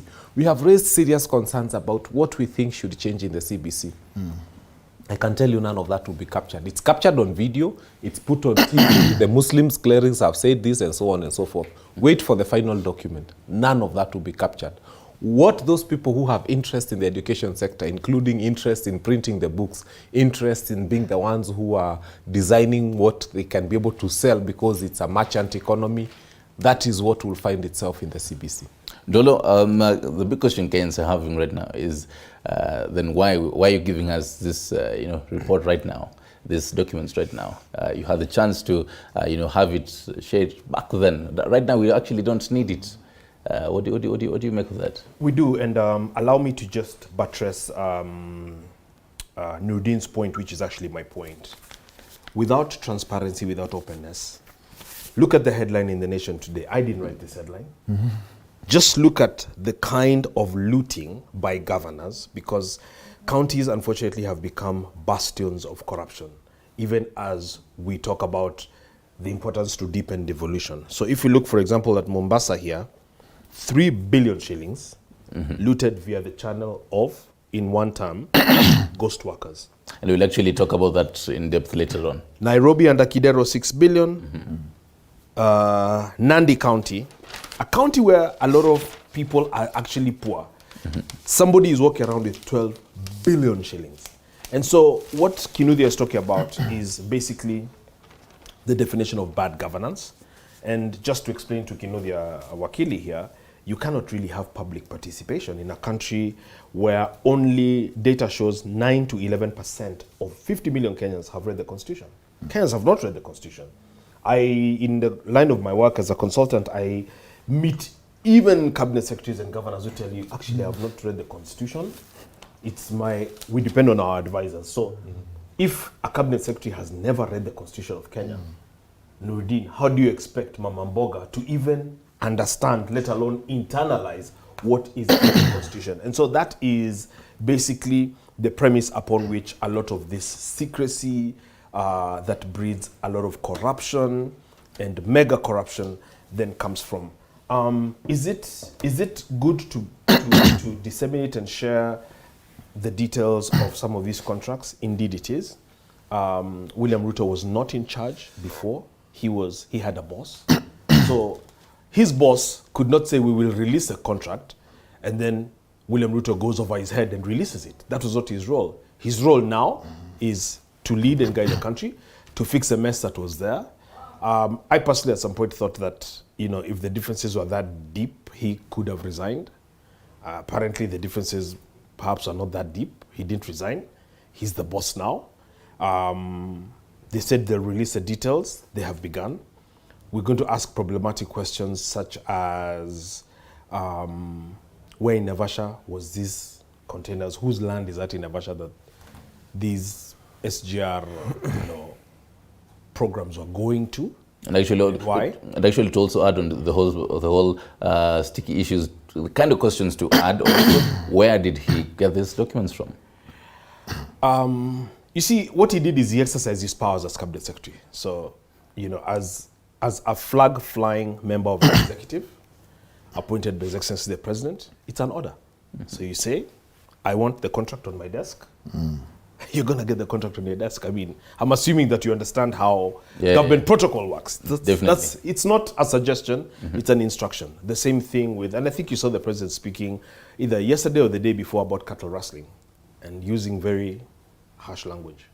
And he said, I don't repeat it here, but he said, basically, this is what I'm going to do. I'm going to augment reservists. If the work is too much, I'm going to put Jeshi, Haraka Sana. And I'm not the one to joke with. So I know it's troubling language, but it is exactly what it is. And so this thing, I think the fact that it was even found on the weekend tells you some directors, some, PSs, both current and former. Sleepless nights. Absolutely. And but they know CS's Rotich's address. So he has a copy in his house. So it was easy to get one. Well, but again, within government channels, it is important to go through with what you say you will do. It is important to go through with that. It's also important to, as a first step, to begin now resolving some of the issues, because Kenya, in essence, regardless of these projects, Stanley, does not belong to China. The Kenyan people, even if many of them are ignorant, do not understand, a lot of these issues, are not beholden or answerable to the Chinese government. And so even on some of these deals, what I have discussed with my friend D now, who's advising the president, is we need to look at how unfavorable some of these deals are and find a way to renegotiate and refinance them for the benefit of our country, because we cannot impoverish this country in the name of enriching either China or any country. Definitely, I was actually coming to that whole future of SGR, and this is one particular pertinent issue raised here. So the Transport CS fulfilled his promises to make the public contract. Because to the Macharia didn't disclose this. Yes. His boss Uhuru didn't, and so this has to count for something. So the revelations, will the revelations impact the decision to construct a line to the Ugandan border, and not only the Ugandan border also, and the whole future of extending this to the Kisumu border and all that? First of all, Stanley, this is my last point. If you understand China, China is not a democracy. I think the stakeholders within this project, first of all, they're reeling in shock, because China is not an open society. China is not an open. China does not have Twitter. China, you cannot criticize. I don't know if is he a president or whatever she is, or chancellor or chief or whatever he is. So first of all, they're reeling in shock because they were very insistent. In fact, this is what caused Uhuru to pull back, is he had indicated that he's going to release this. That statement was made to NTV. And then I think after some interventions were like, look, you cannot be disclosing this kind of stuff because they are avoiding the kind of resentment that comes with it. Now, given how Kenyans will be aghast at this, knowing the details, there will be a lot of public pressure to look elsewhere, which I believe President Ruto... Pressure from China or where? From the Kenyans. From Kenyans. Yeah, from the Kenyan public. And so to continue and to extend the programs, etc., is going to be problematic.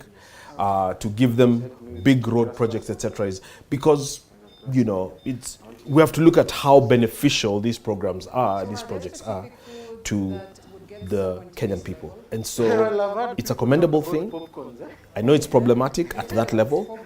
But again, if you know William Ruto, he doesn't shy away from taking heat from any corner. And so they released this knowing full well what the blowback could be, and I believe fully ready to deal with the fallout and the consequences from the Chinese government. But I think there's something that we are missing here. This contract was about $1.6 billion or 190 billion or 200 billion Kenya shillings, if you like. Kenya is losing 30% of what she collects every year. So if we collect, and we lose it to corruption, by the way. If we collect 3 trillion, we are losing about 900 billion, or we are losing about 1 trillion shillings every year to corruption from the 3 trillion that we collect.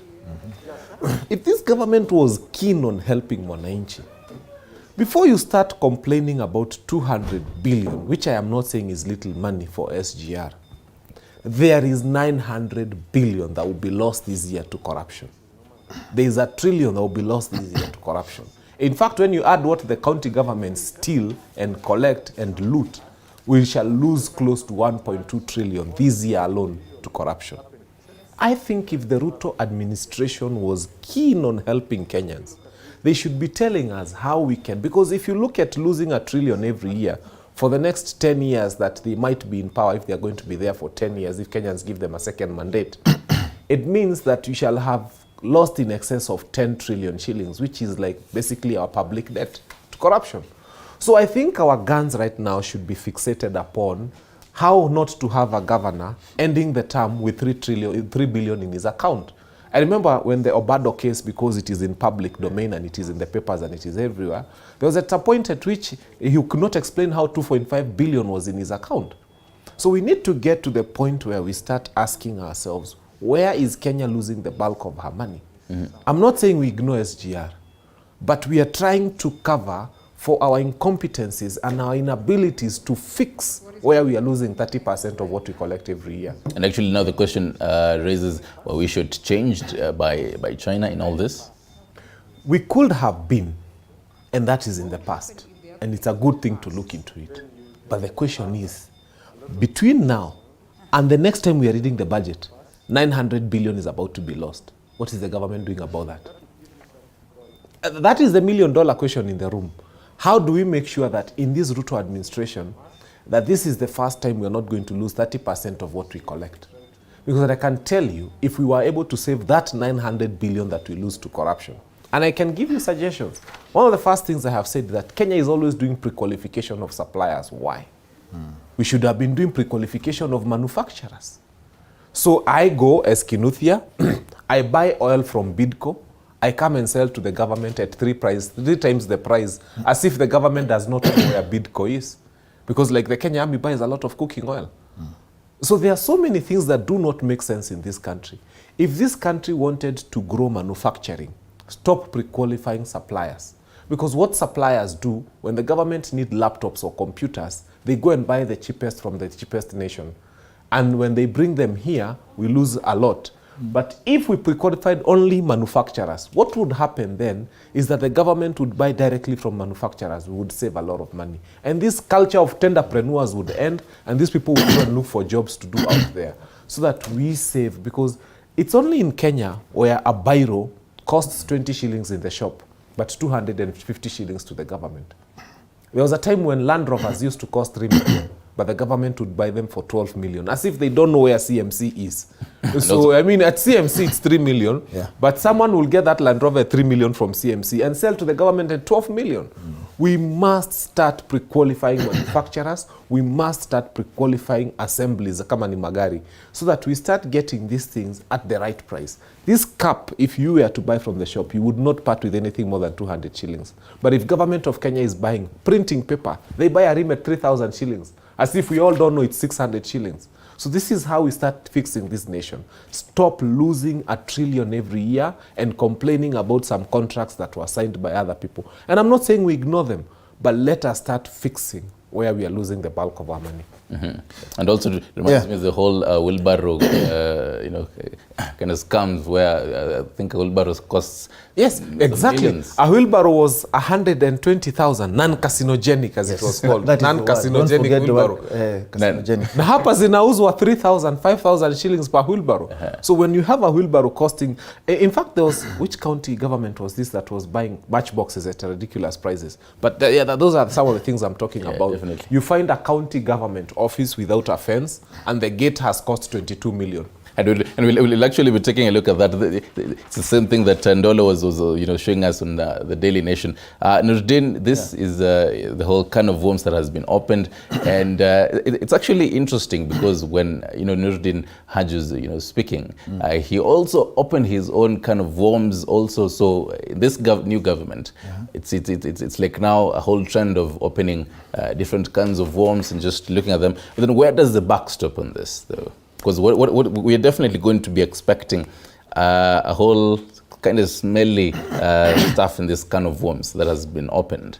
A whole revelations and kind of secrets being told. So where does the buck stop on this? The winner out of all this is going to be the Kenyan people, as it should be. Because from there you get to understand where your money was taken, who used your country to enrich themselves, all right? And from there, we also have to see how we get back that money. But then now there's there are two things here. There's where the Kenyan Mwananchi knows, and then now there's the whole bit of they actually get this money back. This is the thing. A lot of money has been stolen in this country since independence, all right? And a lot happens, and it's just put under the table, and we forget. You see, there's a problem, like we have goldfish memory. This person, there's this scandal today, tomorrow a new one comes to divert the one that was there yesterday. And we keep on moving. And nobody is held accountable. Money has never been returned. We've never seen assets actually taken from those who are the big fish. Because at the end of the day, even if you look at these government offices, the ones who are always bungling in court, most of them are the procurement officers, you see. And then they find themselves suffering, but those cases actually never end. So the problem is, our state is more or less like a mafia state, in that money is meant there to be stolen and nothing happens. And the more you steal, the easier for you to get away with it. And the common thief who steals a hen here or a goat there gets or a bang or is found with a roll of bang, finds himself with a lot of years in jail. And that's the sad reality. What we need to do, for example, this is a new government. It's a newish government since it has remnants of the other government. The other government, you are being told that 2 billion has been stolen every day. Since we are in this this phase of transparency, we are waiting to see if they stopped that 2 billion from being stolen a day, or it still happens. Because you just talked about 900 million. Then I remembered the 2 billion per day. So we also need to know from them, since they want to be open, and they get where they're coming from. They want to show that they're open, they are reachable, they are accountable. And actually, the new government, the president and the deputy say that they will form a state capture commission to investigate all this. Let me tell you something. That state capture will be captured. It will be captured. Because at the end of the day, the inquiry is meant to do something. Once it starts its job, it will end up touching places it's not meant to support. It shouldn't go. And that will be the problem. The sad reality is that we have so many reports in this country. Every government has a report in state house. It's more or less, it becomes part of the library. It's taken and put on, because implementing means going after certain people who will end up, so you'll end up touching places you don't want to go. And that is a sad reality, because when you talk about conflict of interest, so many of the so-called politicians do business with government. So how many of those people will you go after? And that is a question you get. So at the end of the day, the moment we It's something that Jimmy Wanjigu is actually applying for tender for the SGR, the whole conflict of interest. You see, at the end of the day, the problem with how we deal with our corruption is that is a problem. Proximity to power means you are as clean as they come, you are protected. Those who are perceived to be on the other side get to suffer more. And that is what we are seeing, all right? That is what has happened before. If that is how we will fight corruption in this country, we will never solve it. Even if, let's say, Benji is a president, and I'm his bosom buddy, and I'm seen and I'm seen to have irrespective of how often we have lunch together, he shouldn't help me. But the moment he helps me, and then someone is on the other side, is not close to us, is always in court, bangling court. You're not solving the issue. You're just postponing the cancer, so that once you're out of office, that side will come after your side. It will be an ending circle where we won't find the solution that we want. What we want is those who are accountable to face the law. The money that has been stolen to be returned. Because we have so many loans that we can use this money to pay these loans that are all over this place, at the end of the day. So if we keep on politicizing corruption, we will never solve it. And that is the problem. Right now, the lending agreement released by the Transport CS, you know what he's trying to do? He's trying to say the former president or the former government were ABCD, but we are better. You get? But you see, basically a convenience for exactly. But you see, at the end of the day, your action should speak, and we are waiting. Actually, we want more disclosure. All right, tell us now more about. Please tell us more. Exactly. They told us they constructed, I think, 10,000 kilometers of roads. Can we actually get to? Let us understand how much was used, how much was misappropriated. Let us get to that point where to go back to those that are. Some are in office right now. It will be impossible. And that is what I know. At the end of the day, the politicization is a problem, and we will not solve anything so long as we keep on seeing things from the lens of politics. Okay. You mentioned something about the DPP, and it would be good for me to come in. His office is established under Article 157 of the Constitution. Okay. And one of the things about the DPP, because I think now he's acting like a crybaby, for lack of better words. One of the qualifications of a DPP in this country, he needs to be someone who is suitable to become a judge of the High Court of Kenya. We'll actually be talking about all that, the whole criminal justice system later. Right now, I want to finish on the whole SGR and get into matters, the whole CDF funds, then we can deep into the whole criminal justice system. So hold that particular thought kindly. Ndolo, the whole, we expected to see, a whole heated debate in, the National Assembly, talking about all this. What kind of, at the end of the day, what kind of policy reforms should we be having to actually, actually have an oversight of all this? Such a good question, Stanley. Predictably, the debate that you'll see in both houses will take very partisan lines, so that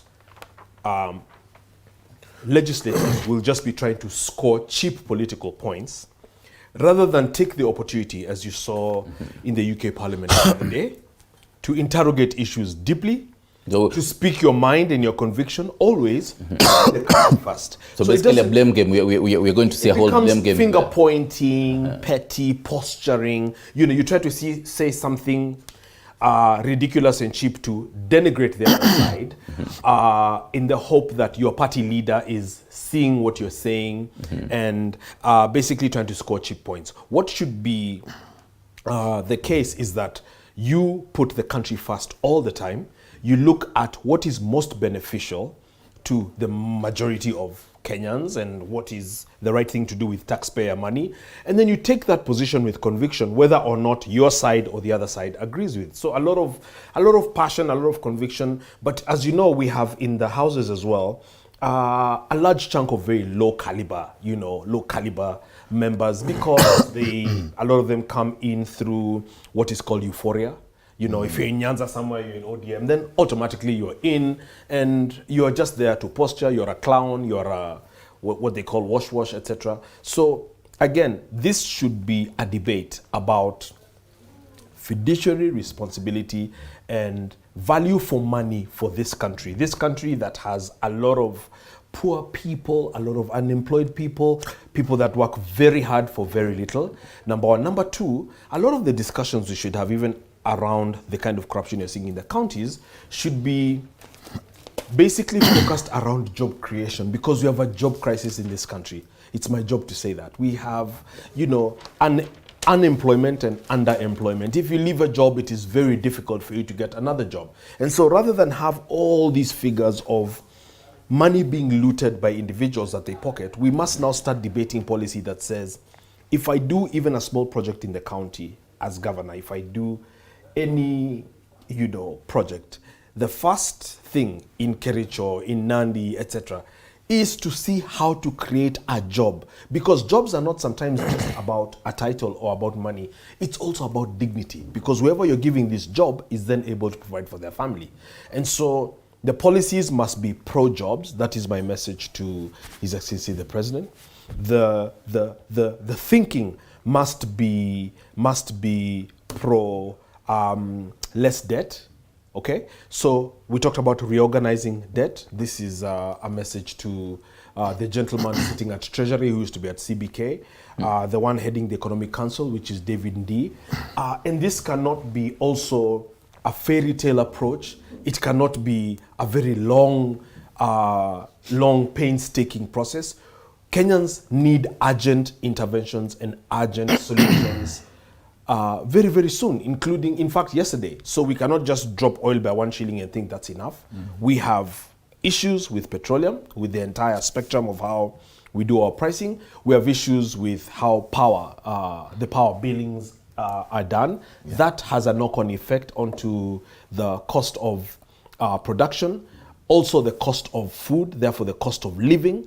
And these are urgent things that I believe the president, as tough as they are, is well placed, smartness-wise, energy-wise, to get solutions that can transform. This is not even including the discussion on Hustler Fund, which also must be done and which he committed to do in about the next 3 weeks to launch that. And so if these discussions are not around debt alleviation, which therefore goes into poverty alleviation, which goes into job creation, then they will have missed. And if I was in the House, this would be my insistence to the Speaker, is that let us discuss this thing, not to say, not to hit Jubilee, not to name call Uhuru, not to say, Azimio is better or Kenya Kwanza is the best.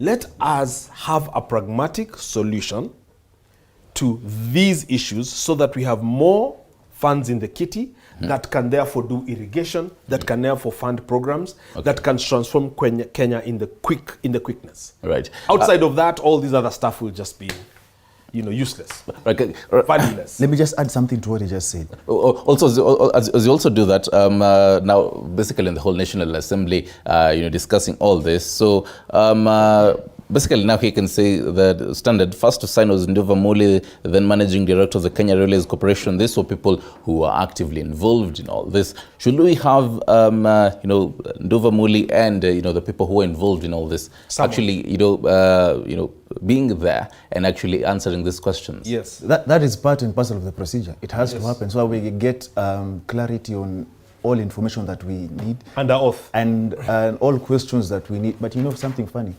these people in this country, an oath is just an oath. They could care less, But then that is terrible, And basically, I was actually to come to that.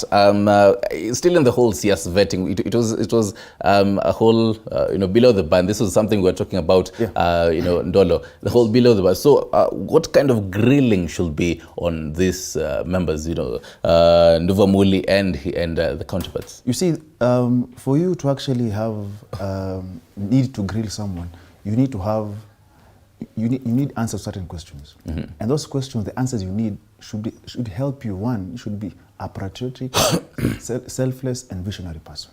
If whatever you're seeking is for the betterment of the people of Kenya, believe me, you do a proper vetting. But if what you're doing is just because the law says you have to have a vetting, so you just call me there, you ask me nonsense, and I don't even answer you. For example, my issue with this, with the vetting, that vetting was neither here nor there, if you ask me. How would you come and claim I am worth 400 million? You don't show a valuation report of anything you're showing. You just claim out there.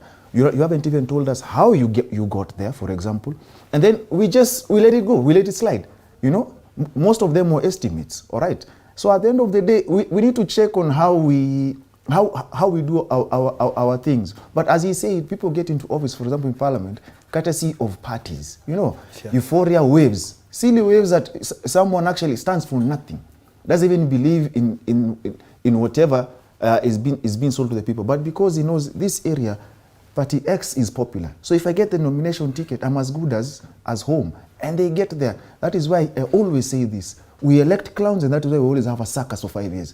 And the circus that we have right now in Parliament is the amendment to the Constitution that they want to do. That is, which I know you want to go into courtesy of the whole CDF, yeah. But there's something, before I forget, you see what Evan Ndolo was saying about how we move forward as a nation.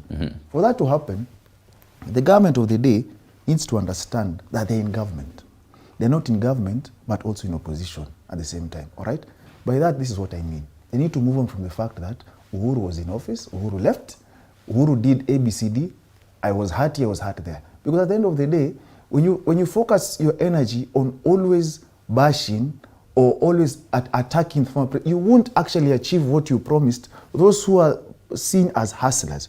Because we would want to know, so how long do you want to cry about Uhuru? Then finish crying about Uhuru, then cry about Raila. And then when will you start working? And that is the problem. Let me give you an example. It's like the three of us here. We are after one lady, all right? Then let's say I win and I marry the lady, all right? Then I'm supposed to have a family with the lady, right? But upon marrying the lady, the first thing I do is call Benji to rub it in his face. And then the next thing I call Kinuthia. And that is what I keep doing in my marriage. How am I moving forward? It's like I have an inferiority complex. What I mean is that you are in office now and you work. You move away from these side shows because you're not in a political season. The only way we're going to have a campaign is where we have by-elections. Aside from that, you need to bring the country together. One, the president is a symbol of national unity. So he shouldn't be seen by some only to represent those who voted for him.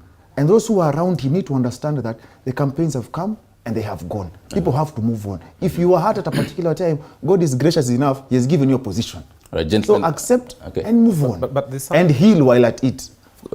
Conclusively, as we wrap up this whole conversation, the president said that he won't start other projects until the stalled projects, are wrapped up. So this, basically the whole SGR, or the whole ambitions of extending it all the way to Kisumu. So this is something that we do expect the president to continue.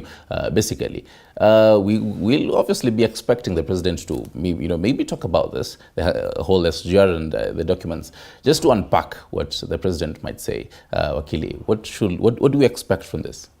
There was good money in SGR. There will be good money if it continues. So the best way to have gone about it was to start as if there's an audit, as if there's a complaint, as if they want to show that it was very expensive, so that they can justify how much more it would be expensive between Naivasha and the border with Uganda. I can tell you it's a direction they want to go. I can tell you they want to extend it, and I can tell you they want to show us that there was justification in it having been expensive, and there will be more justification in it being more expensive because the dollar has gone up, there is inflation and so on and so forth, and it will extend all the way to our borders with Malaba. Wait towards the end of this year, you'll hear that that's what they want to take up. Because you look at where your predecessors made money and look at how you can make money from the same. Having said that, about vetting of these people, I think the benchmark for vetting should have been the Meru County Assembly. On average, it is the most learned, it is the most educated. In fact, the least educated person there is a diploma holder. It's the most learned county assembly. And out of the 10 names they got, they rejected 7. And they gave 3 a nod of approval. What am I saying? Sometimes our law had it very clear. And yet you're having this whole murky affairs. Yes, but it was a requirement that a member of parliament and a member of county assembly be degree holders. It was not sentimentalist. There was a reason. Because you cannot be a Form 4 or a Form 3 or a Form 2 and you are vetting a degree holder. That's why some of the questions that were being asked during those vetting sessions, and you wonder, does this guy even understand what he's asking and what he's looking for in a cabinet secretary? So I think what we need to do is we just hire the Meru County Assembly, we give them a contract to vet for us, every other person that needs to, because they have what it takes to vet for. And then we don't need experts beyond that. We just get the Meru County Assembly and we give them the vetting job to vet for us, every other person in this country. We shall have a healthy nation moving forward. We hope they won't be fighting with other people as they're fighting their government. Actually, if you think about it, the Meru County Assembly, if you look at it very keenly, is not fighting for its own interest. When I look at them, they are fighting for the Meru interest. Because when they come and say that they are not going to approve a certain cabinet appointee because that person has not met the education threshold, period, and we have our National Assembly playing with such an important qualification. It tells you that the Meru County Assembly cares about Meru, and it tells you that they follow the law. Ours doesn't follow the law. We saw people who are struggling to explain how they got a master's before they even got a diploma or before they even got a certificate. And it tells you it's a bottom-up kind of education system where you can start with master's and end with certificate. So I think we need to have a serious It's actually found out that those certificates are honorary. Those ones that you attend for 2 days or a day, then you're given a certificate. It's pathetic. And actually, that particular topic, just dives into the whole counties and the devolution and the kind of graft, and brings up the whole kind of CDF. And now, as lawyers, we'll actually be discussing all this. I believe we have some few minutes before we take a short break. But then, before we actually do that, the whole Constituency Development Fund, Kitty. Let me start with you, Kagai. Yeah. For the benefit of our viewers, there's the 2015 CDF Act was ruled unconstitutional by the Supreme Court. Now the legislators, the members of parliament, want to reintroduce it in parliament. And well, they believe they have the numbers. And on the other hand, the senators are saying, the whole bad blood between the senators and the MPs is saying, you did not consult us in the whole Senate Oversight Fund. And then now there are other, funds that come in, quite a number of them. There's a whole ward fund. These funds are just too many. But then before we actually get to that, an explanation of this, the verdict, basically. When you look at our constitution, it says the roles of an MP is legislation, representation, and oversight. Those are three. In those three, there's nothing like CDF. And I've said this numerous times. Our MPs don't need CDF. CDF is always a way of how the executive controls these MPs. That is why they are always panel beaten to pass bills here and there courtesy of the CDF. Because they know you will misappropriate those funds. So when you start attacking the government on misappropriation of funds, they will call you and tell you, this is your file. This is the money that had gone to the Constituency Development Fund. This is what is missing. This is what is there. And you keep quiet. There is no way you will oversight a government that is giving you money at the same time. It doesn't work. How does that work?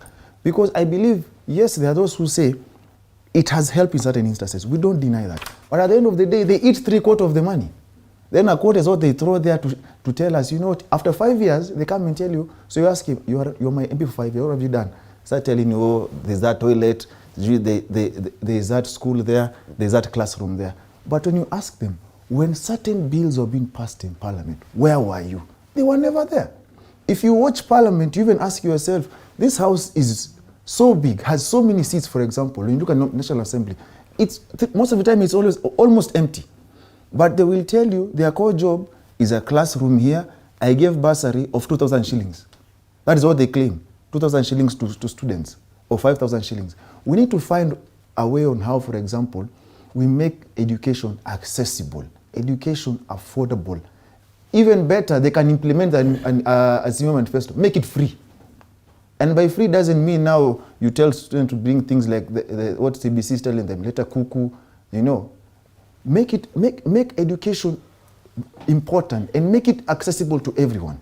So that this issue, because when you ask them, the CDF for them is always about education. We have needy kids out there who are suffering. But when you ask them, what have you been doing in Parliament for 5 years? They'll never tell you. Actually, that was my next question, because mostly they use education, but then it's a whole development fund. So there are so many things involved in constituency. There's water, there's health, and there's basically so much. Why education? Well, you see what they did. Initially, CDF was doing just about everything, including roads. Mm-hmm. And then when it was declared unconstitutional for the first time, they made it NG CDF, National Government CDF, because the bulk of the functions had been devolved apart from education, which is at national level, and security.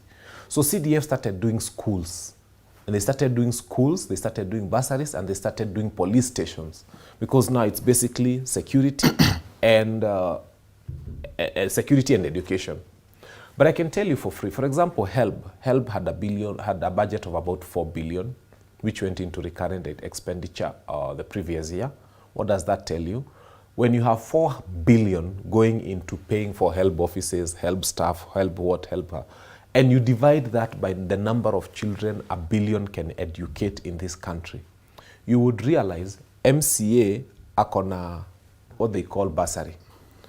Kuna bursary ya MP, kuna bursary ya senator, kuna bursary ya women rep, kuna bursary ya governor, even this presidential bursary. When you combine all those bursaries plus the amount of money that is being wasted, and I call it wasted without, in fact, wasting on an industrial scale, the amount of money that is being wasted by HELB, that money alone, if it was channeled directly to the schools. Currently, I'm sitting at the board of a school where my son is in school, Nanyuki High. And I can tell you the government has not disbursed a lot of money that they're supposed to disburse to that school. Much as they promise they're sending money to schools, they don't send money to schools. But they are sending money to MPs to come and give checks. By the way, they keep women and people in the, like in my ward and constituency, I can tell you, people are gathered in a field from morning, 8 a.m. The members of parliament and these MCAs who feel very important will appear there at around 11 or 12 noon to start giving checks of 2,000, 3,000, 5,000 at Inibasari and watoto. And I can tell you, there's a point I left out. I can tell you, that is not what we need. Right, channel that money directly into the schools, disband all bursaries, disband all these help, disband all this. It is enough to educate our children without making our women or the people in the community appear beggars to Muheshimiwa waiting to be given checks. There's the whole Bungoma kind of bursaries fraud and all that. We'll be taking a look at that, what the governor said. Hold that particular thought. Let's take a short break. Then when we come back, we'll continue with the CDF fund and all other funds. What role do they play and all that, and also the criminal justice system. You're watching Morning Cafe. Stay with us.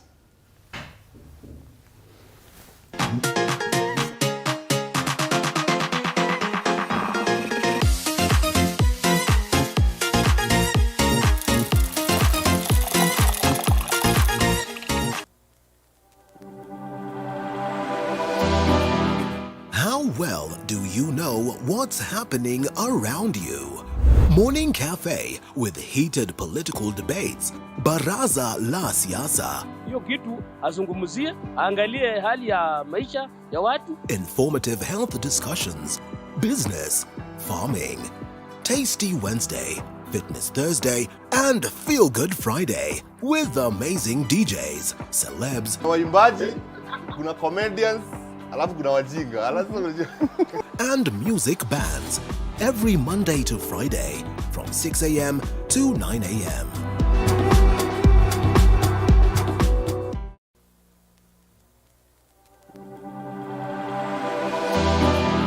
How well do you know what's happening around you? Morning Cafe with heated political debates. Baraza la siasa. Hiyo kitu azungumzie, angalie hali ya maisha ya watu. Informative health discussions. Business, farming. Tasty Wednesday, Fitness Thursday, and Feel Good Friday with amazing DJs, celebs, waimbaji, kuna comedians, alafu kuna wajinga. and music bands. Every Monday to Friday from 6 a.m. to 9 a.m.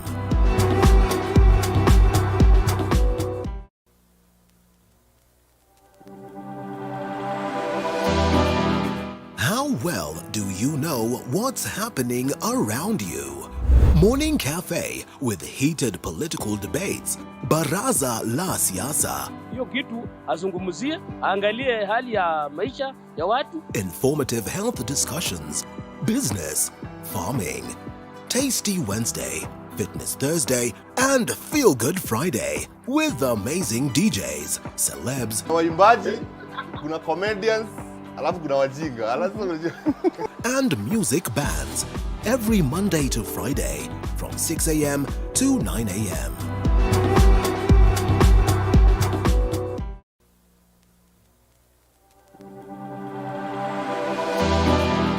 How well do you know what's happening around you? Morning Cafe with heated political debates. Baraza la siasa. Hiyo kitu azungumzie, angalie hali ya maisha ya watu. Informative health discussions. Business, farming. Tasty Wednesday, Fitness Thursday, and Feel Good Friday with amazing DJs, celebs, Waimbaji, kuna comedians, alafu kuna wajinga. and music bands every Monday to Friday from 6 a.m. to 9 a.m.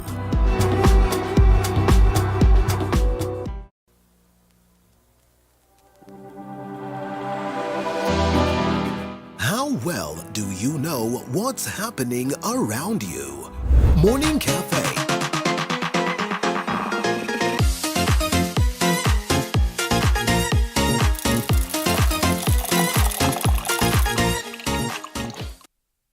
Right, 4 minutes past 8 a.m. You're definitely watching Morning Cafe, and we were before the break, conversing through the National Government Constituency Development Fund. And before we actually continue this conversation, Director, if you can have that video clip of Bungoma Governor Ken Lusaka, then we can continue.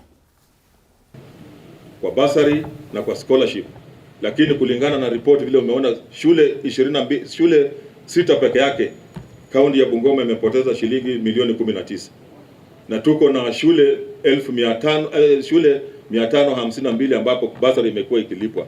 Kwa hivyo hiyo yote ikifanywa utapata kwamba pesa mingi zinaweza kuwa zimepotea, na hizi pesa zingekuja kusaidia wale watoto ambao hawajiwezi.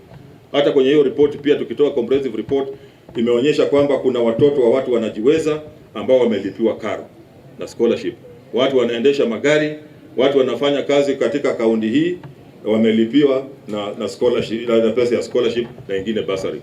Kwa hivyo haya ndio mambo hatuwezi kukubali. Mimi kama gavana wenu mlivyonichagua, niliwahakikishia kwamba nitafanya haki, kutenda haki, ili mtoto ya yule maskini, mtoto ambaye hajiwezi aweze kulipiwa na kusaidiwa na county government, sio wale ambao wanajiweza. Right, there you have it, the governor of Bungoma, Ken Lusaka. Ndolo, I'll start with you on this.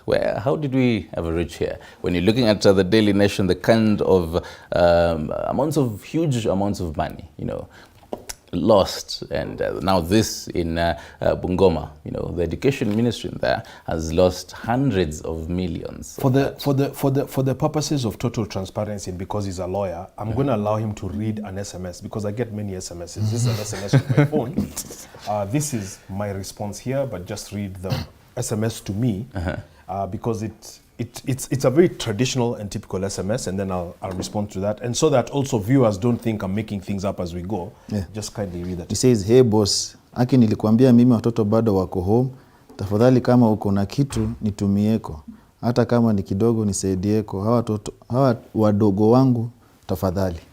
Wow.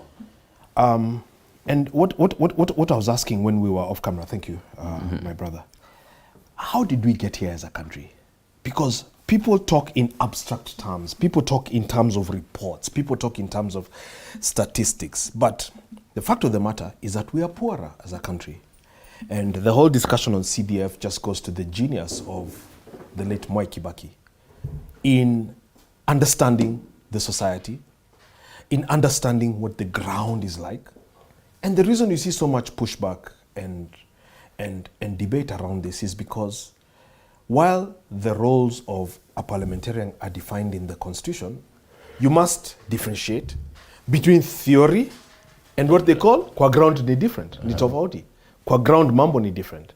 The fact of the matter, as Kinuthia was saying, is that people will sit in a field for hours on end waiting for 800 shillings from their leaders. The simple reason for this is because they are poor. And we have a problem in this country of distribution of wealth. We have not distributed wealth. We've destroyed, by the way, that's why we have a jobs crisis, because we have destroyed the sectors. Under President Moi, cotton industry was destroyed.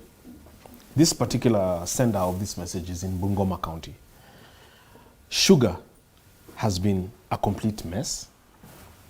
Rice has been okay, but is maybe about the only industry that is kind of standing. Pyrethrum got destroyed. Coffee has been a mess. Tea has been a mess. Never mind, Stanley, that 1 in every 2 cups of tea taken in Europe is from Kenya. That's the statistic. I've had this discussion with the current British High Commissioner. And this discussion was begun by the former British Prime Minister. And so here we are, endowed with all these natural resources, with excellent weather because the equator passes through our country. But the reality is that our people are helpless, hopeless, jobless. And so instead of even them being ignorant, instead of them finding workable solutions, they are then shepherded into tribal vehicles and cocoons, which then, you know, undeserving leaders ride through euphoria into position, and then now use such things as CDF, etc., to, in essence, bribe the electorate in order to get votes. And you can imagine the kind of, presumably, corruption that is in these different funds, where the leader then probably takes a mortgage in a place like Karen that he cannot afford, and then uses these kinds of funds, for example, to pay for his mortgage. And what I mean, if you've gone to school, you just can extrapolate easily the kind of, you know, scams and theft going on. And that's a very unfortunate thing, because I was telling somebody yesterday in a discussion, we live in a country where 90% of people that you meet that are doing well have stolen money one way or the other. Compared to, for example, you look at what happened at Twitter the other day, where it was bought for, I think, money worth Kenya's entire economy. The directors who were there were paid billions of dollars. You understand? The same goes to Google. You're not even the founder, you're just someone working at Google. So that you're actually in an environment where you're making clean money, where you're not associated with looting, as opposed to this kind of thing where governors are looting, MPs want to loot, and the kind of thing that you're hearing is actually euphemism for you are denying us our thing to loot. And so we must have radical And actually, now for that, I want to bring in Wakili Kinuthia on this. And you know, there's a whole MPs right now. They want 5% of the national revenue for the CDF. So 19 years ago, it was 2.5%.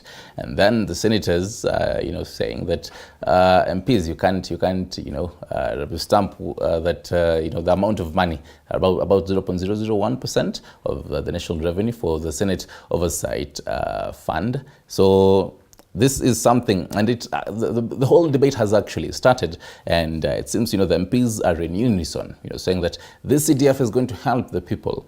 So what do we expect on this? Because when the MPs, let's say for example, it passes. He talked about it being used as a political vehicle. So later on, we're going to see a whole situation where maybe in a constituency, the MP might use it and say, you guys didn't give me the vote, so I won't give you the amount of funds that you need. But then because you guys give me the votes, I'm going to pump the money here. A political tool. I think basically, let us, as Kenyans, it's a high time we took to the streets. In plain, simple language, is a high time we went to the streets. They are saying NGCDF is for security and education. Now let us go to security. We have an IG, we have a commissioner of police who has now been given a budget to run security reforms in this country. So if they have a budget and they need a police station in area A or B or C, why would we have an MP being allocated 1 shilling for security? That is falling within the docket of the IG.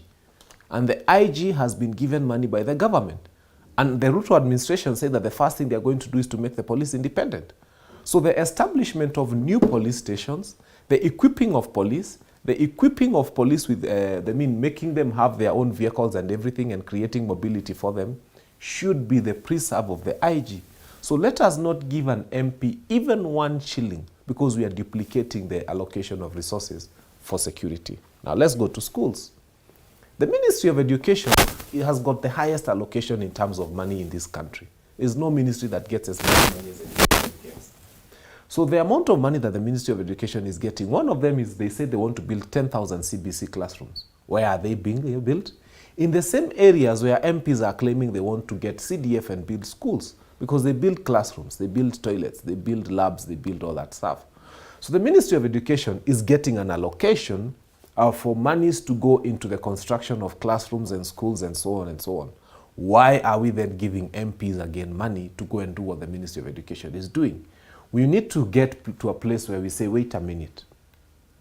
If we are going to give MPs money for schools, it can only come from what was allocated to the Ministry of Education.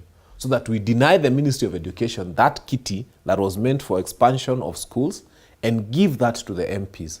Or we deny it from the MPs and allocate it to the Ministry of Education. You cannot have it being a duplicate. The government keeps saying education is free. Why is it free? They have subsidized education. If they have subsidized the cost of tuition, then why are we giving MPs and governors and senators and MCAs monies in the name of bursaries? We must deny the money because we cannot have a duplicate allocation of resources.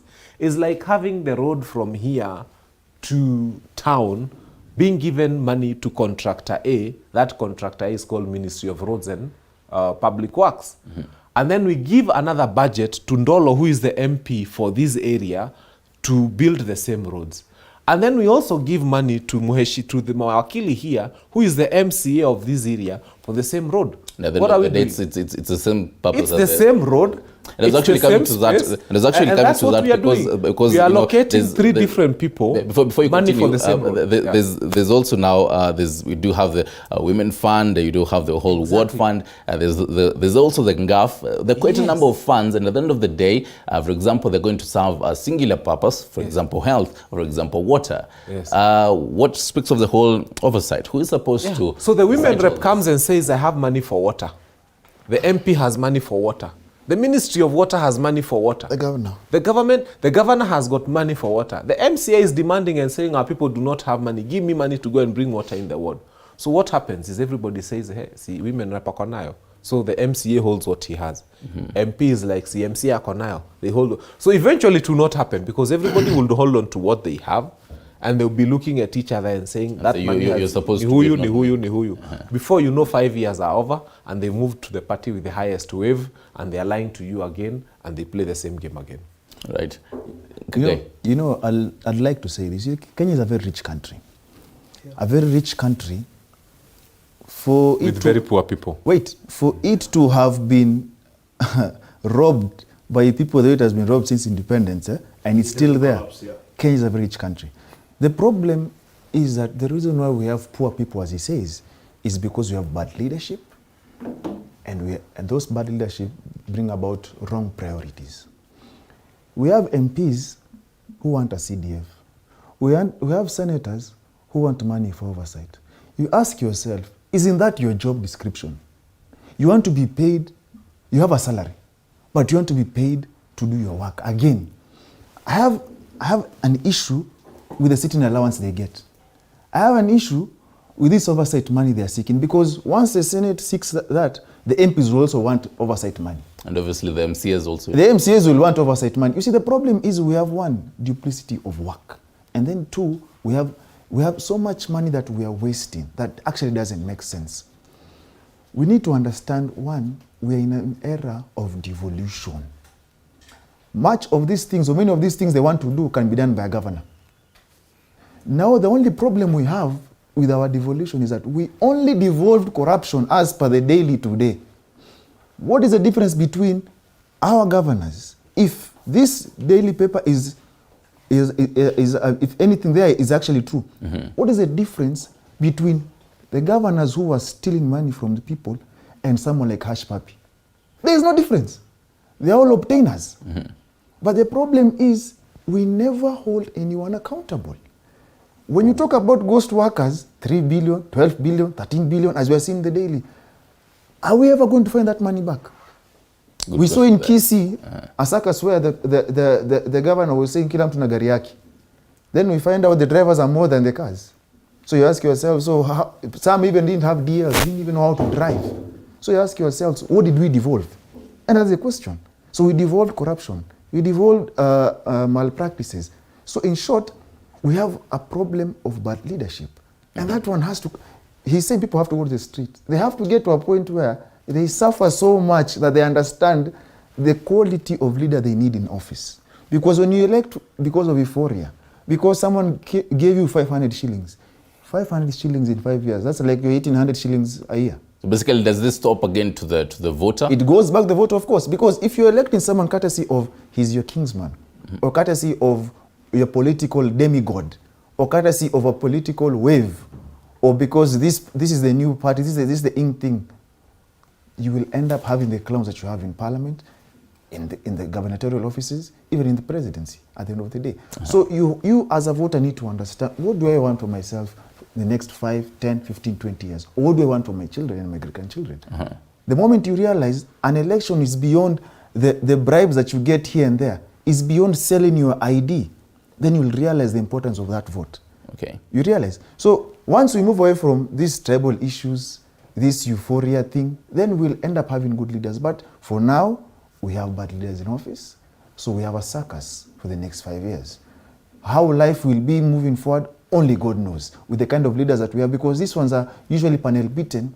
The MPs, we don't have a parliament, I'll tell you for free. We don't have our parliament is a building, but those in there are usually panel beaten into party lines. Into party lines. These people are bribed with 10,000 in the toilet. You even wonder, 10,000 in the toilet. So at the end of the day, you have people who say, respect the party leader, the party position. So they usually sleep and wait, how are we voting? Oh, I vote yes. You ask yourself, and that is the same person. That is the same person that is supposed to represent you.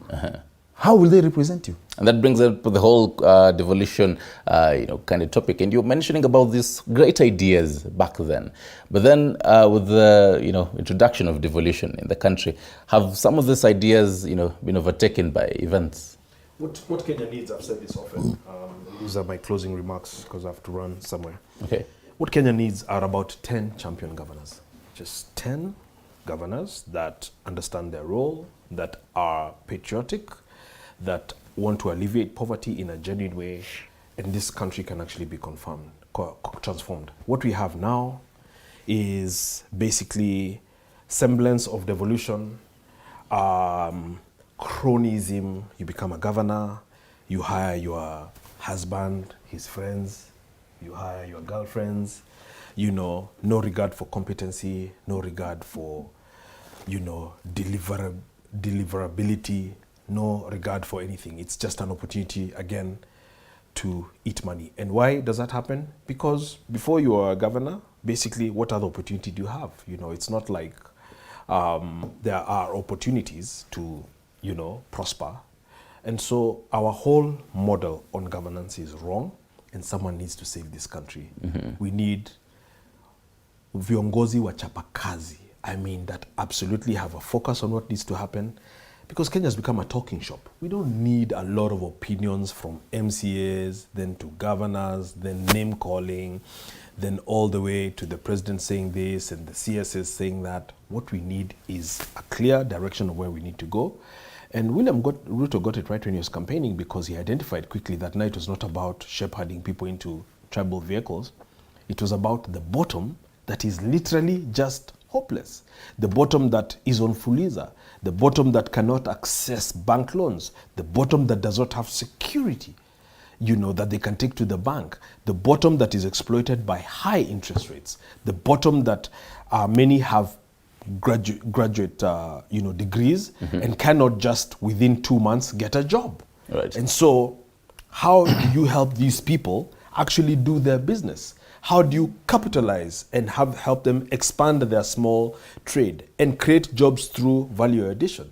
I'm not here campaigning, but that's basically what their philosophy was. And that philosophy is one that can actually work if implemented well, because we've got an unemployment rate of 50-60%. It's unbelievable and it's unacceptable. Right. This must change. Right. Yeah.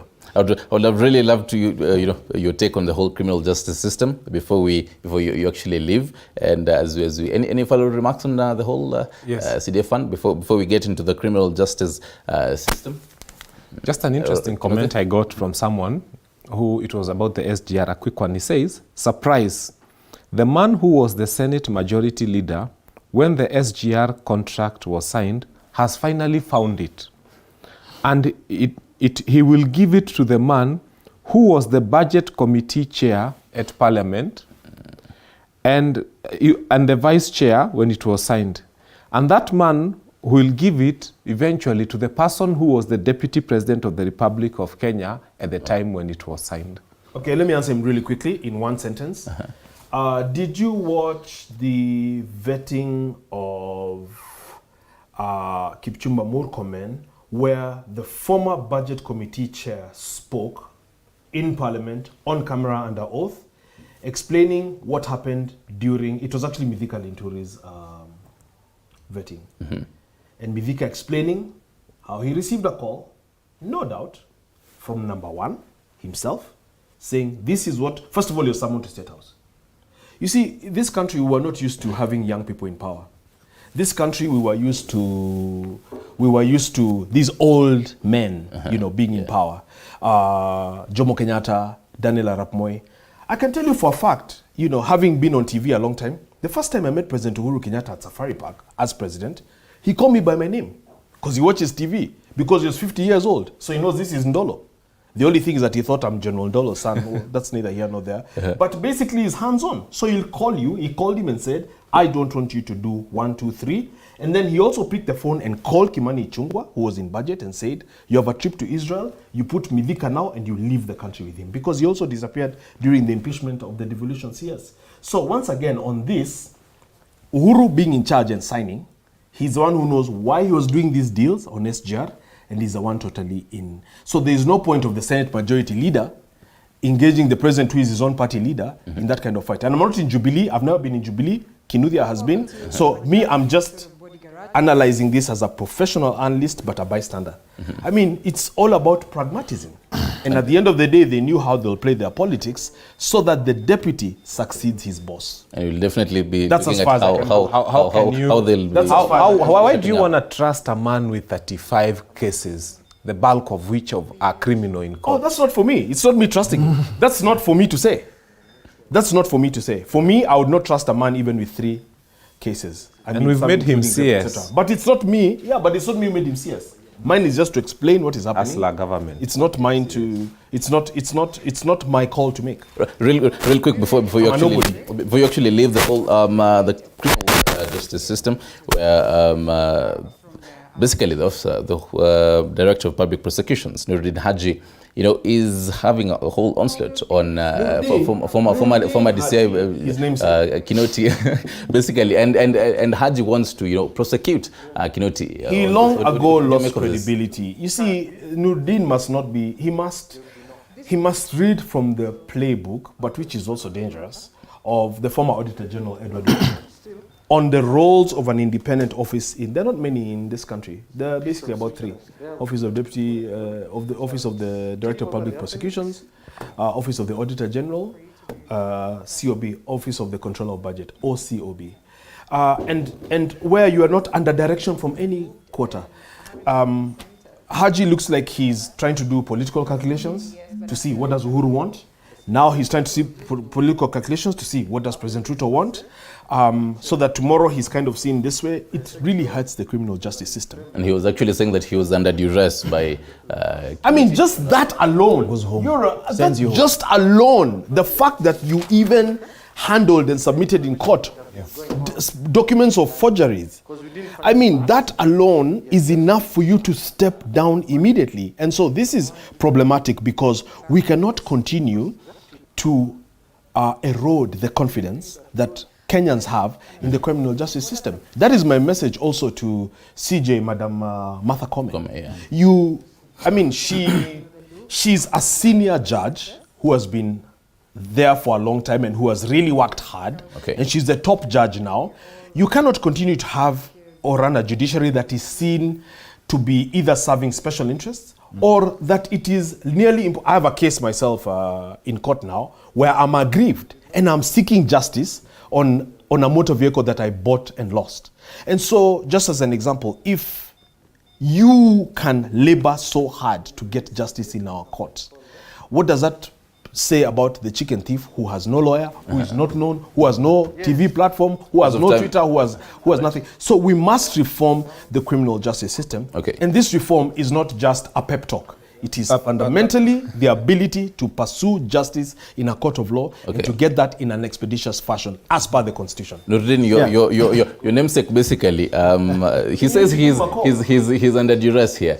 How sure are we right now he's still not under duress? Not under duress. Let me start. You know, you said he's my namesake, which is very true. Let me start from there. You see, the name Nurdin is an Arabic name for a boy. That means, it actually means the light of the religion. Meaning, someone who's more or less, you gotta be honest, transparent.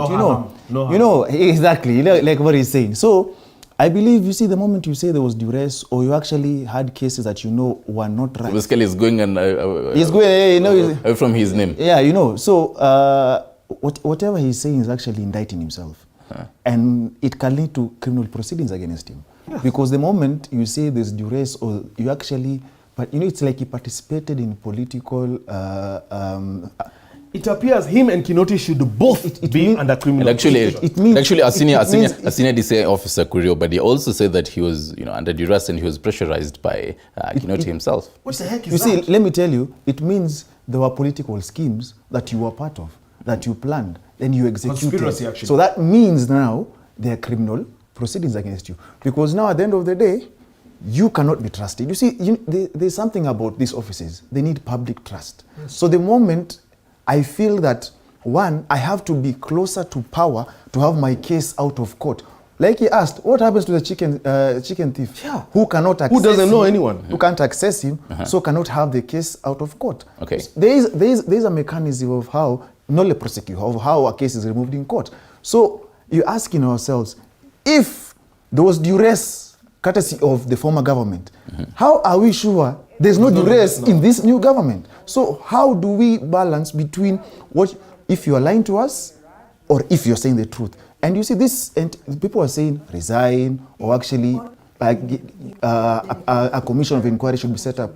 The issue about resigning or not should squarely lie on him, where he asks himself, do I execute public confidence, or do I exude public confidence? If yes, stay in office and wait for the inquiry. If no, the honorable thing to do. So that we actually avoid these suckers. But we know in Kenya, people would rather die than resign. So probably Nurdin should change his name right about now. Kinoti, as a lawyer, and Haji wants to take Kinoti to court and all this. But then as a lawyer, how easy is it going to be to prove the whole security mishaps in a court of law? Okay, the first and foremost thing, as I said, under Article 157 of our Kenyan Constitution, the Director of Public Prosecution is not just your ordinary street boy. He's a person with qualifications to become a judge of the High Court. So Nurdin Haji should know better. He should know a lot about law of evidence and how to adduce evidence in court, and lying in court, and perjury and falsified documents. He has the qualifications of a High Court judge. Number two, Article 157(6) from A to C gives him the power to discontinue a case at any point before judgment. Those are powers only given to him. The powers to discontinue a case. Did he discontinue any? Did he try? Was there at any point where he said, I have discontinued case A or B, and he was told no? And finally, also, he has got powers to direct the IG, not just the DCI, but the IG, to investigate any case and bring before them any evidence that would be of use in court. All that thought, I think I'm being told that we need to take a short break. I believe, Benji, it was a great morning. Thank you. Which is my camera? Basically that one. You can have your last words, then you can run away. Thank you to all who've tuned in. I've seen a lot of feedback on Twitter. We must continue these discussions, but more than the discussions, we must each of us play our role. Whether you're elected or not, you're a taxpayer, you're a Kenyan, you're working in your space. Work in your space, not as a corrupt professional. And the only way to serve God, by the way, is being kind and humane and fair to fellow man. Okay. That's our lesson for today. Thank you for having me. I'll be back. I have a small, very important meeting. There's so many things going on. Thank you very much. To run, and thank you for having me. Thank you very much. Let's take a short break, then we'll definitely finish up this whole criminal justice system with the two gentlemen.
Right, some 35 minutes past the top of the hour, and we are conversing through the whole criminal justice system, and now page 10, even as page 10 of the Daily Nation, even as Wakili Kinuthia, you continue with your point. So page 10 says, SIGNET France Group urges DPP to investigate KWS and KFS officers for violations. So prosecuting officers will clean up service. Just says DPP assures police officers that only those misusing powers will be targeted. And obviously this whole targeting of officers who are, misusing powers, according to him, is one man who is really under fire, the former DCI boss, George Kinoti. So he said that he's, under duress. He was under duress to prosecute some of these high-profile cases. So again, the whole question was, how sure we are that right now he's still not under duress? But then you're finishing up on the whole point of the whole legal aspect of this. No, it's okay, it's fine. I think legally, as I said, he has a lot of sweeping powers, including the powers to discontinue a case at any point just before judgment. He never used any of those powers, so let him not come crying to us and saying what could have been done and what he did not do and the pressure and the duress. We are not buying that. But allow me to look into this camera and address every person who called himself part of the hustler nation and any person who queued and voted and with the hustler mentality in mind. And I tell them, I am sorry, I share in your disappointment. I did not vote in your side, but I share in your disappointment. First and foremost, I haven't seen any hustler being appointed. Tuliambiwa serikali tutaunda na mama mboga. I haven't seen any of them become anything in this government. But I heard Wetani mama mboga na Musale ni baba mboga. And you heard what they are worth. Now, not only did they not make it to be CSs, none of them became a PS, and none of them was appointed in any of the county governments as a CEC. I'm sorry to you hustlers, hapo mulidanganywa kidogo, lakini vumilieni. It gets to the next step. The first cases that were dropped, the very first cases that were dropped in this hustler government were not cases of a person who had stolen someone's chicken. There were not cases of someone who had been accused of getting into the neighbor's compound. If you are a hustler in this nation and you had a case in court, you still have a case in court. But if there were rich people in this country, if there were governors who were accused of corruption, and by now you know them, their cases have been dropped. Now, prosecuting officers will clean up the service, says Haji. Which officers? The officers who are handling cases that affect the rich in this country. Again, the hustlers are nowhere to be seen. Kama wewe ni hustler na ulikuwa na case ya certificate of good conduct or so on, or such small problems that affect the hustler, and that person is still a hustler and they still have that case. But the rich, the wealthy, the so-called dynasties, the billionaires, the officers who affected the lives of the wealthy are now being taken through a guillotine procedure that seeks to finish them. We continue with that narrative. Right. Wakili, what do Kenyans really want to hear from all this? Because they want to hear the whole, blame game from. They want to hear. They want to hear something that touches them, and nobody has come to look at vetting, for example. Nobody has come to the point whereby, I told you, to become a matatu driver in this country, the vetting is higher than to become a CS. Why? You need a certificate of good conduct. Most of the people who became CSs now have criminal cases in court. So they do not have certificate of good conduct. But for you to drive a matatu, for you to become a makanga, you cannot be cleared to become a matatu makanga in this country if you do not have certificate of good conduct. What does it say? That the measure is not the same for the hustler as it is for the rich person. Okay. It continues to impoverish the poor person. Because for you to become a matatu driver, you need to have done driving, squeeze at least 21 lessons. There is a minimum qualification. For you to become a leader in this country, including a CS, all you need is a birth certificate.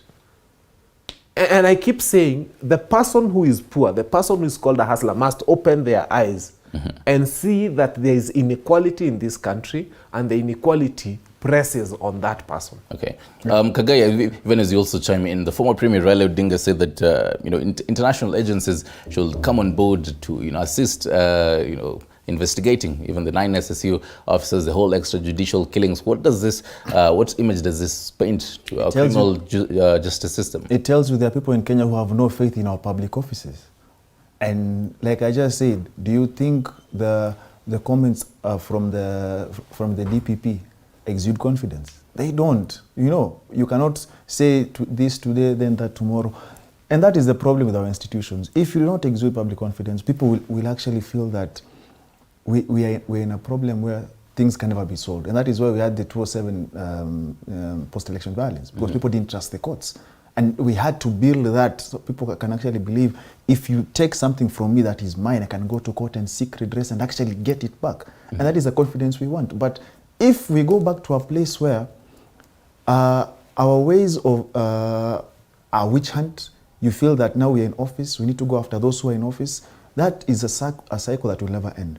Because once you leave office, there are those who will come after you, they'll come and they will do the same thing. So we really don't need that. And that is why for me, if you'd ask me personally, I believe, that's why I said, if he believes, he exudes confidence, let him stay in office and await an inquiry if it will be formed.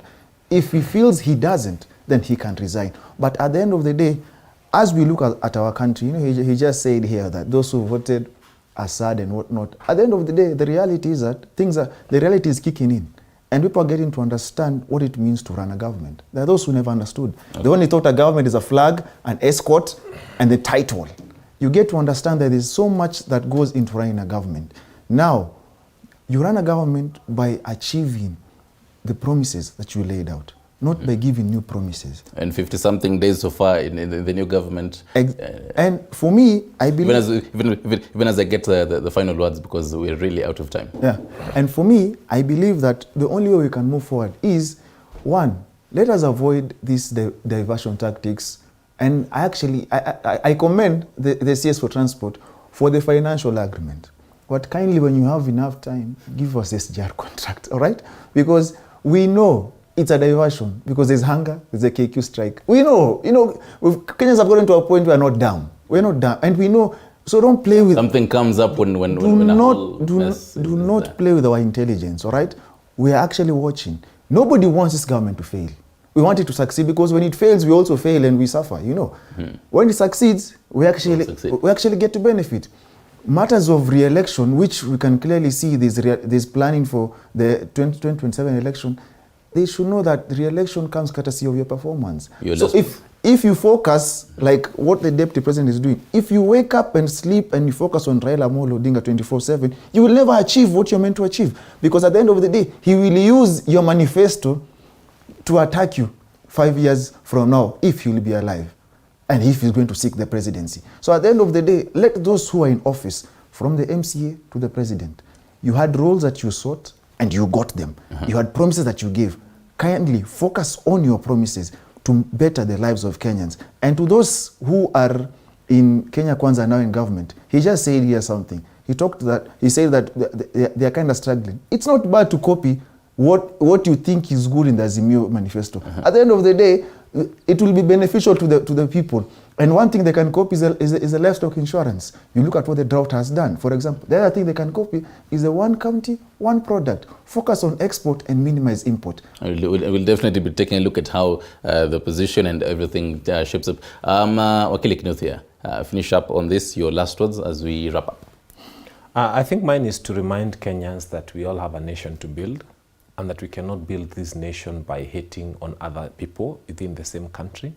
We have to now get into that brotherhood spirit and to start feeling that we all jointly own this country and we all want this country to succeed. And my last statements to the Honorable Rigathi Gachagua, our Deputy President, I can tell you, you will not get far by fighting with Raila Amolo Odinga. This nation is not where it is because of Raila Amolo Odinga. He has a lot he can teach you. You have a lot you can learn from him. And I think the minute you start castigating him, you are castigating about half of this country that supports him and still believes in him. And so what you're making is you're making those people feel further and more distant from government. you can never attack the person of Raila Amolo Odinga without attacking close to 7 million Kenyans. I think Deputy President Rigathi Gachagua needs to rethink that and start embracing Raila Odinga and tell him, you know what, we can still work together. Kenya is big for all of us. And let him not, kumwambia kwende na huko, akae huko, make him feel like he's a lesser son of this country or he has no right to be in this country. We support Raila Amolo Odinga. We believe in his leadership, and he has a right to be here, and he has a right to speak, and he has a right to exist. And by the way, he even has a right to work with government. The same way, all of us who did not vote for that government have a right to work with it. So let us bring every Kenyan close. Let us pick words that heal and unite the nation, not words that separate and disintegrate and make it a horrible place to live in. And let them pick from your name, Fanya Mambo. Fanya Mambo. Thank you very much. Nuruddin Kagaya, an advocate, and also Fanya Mambo Kinuthia, a lawyer. Thank you, gentlemen. Have yourselves a good morning.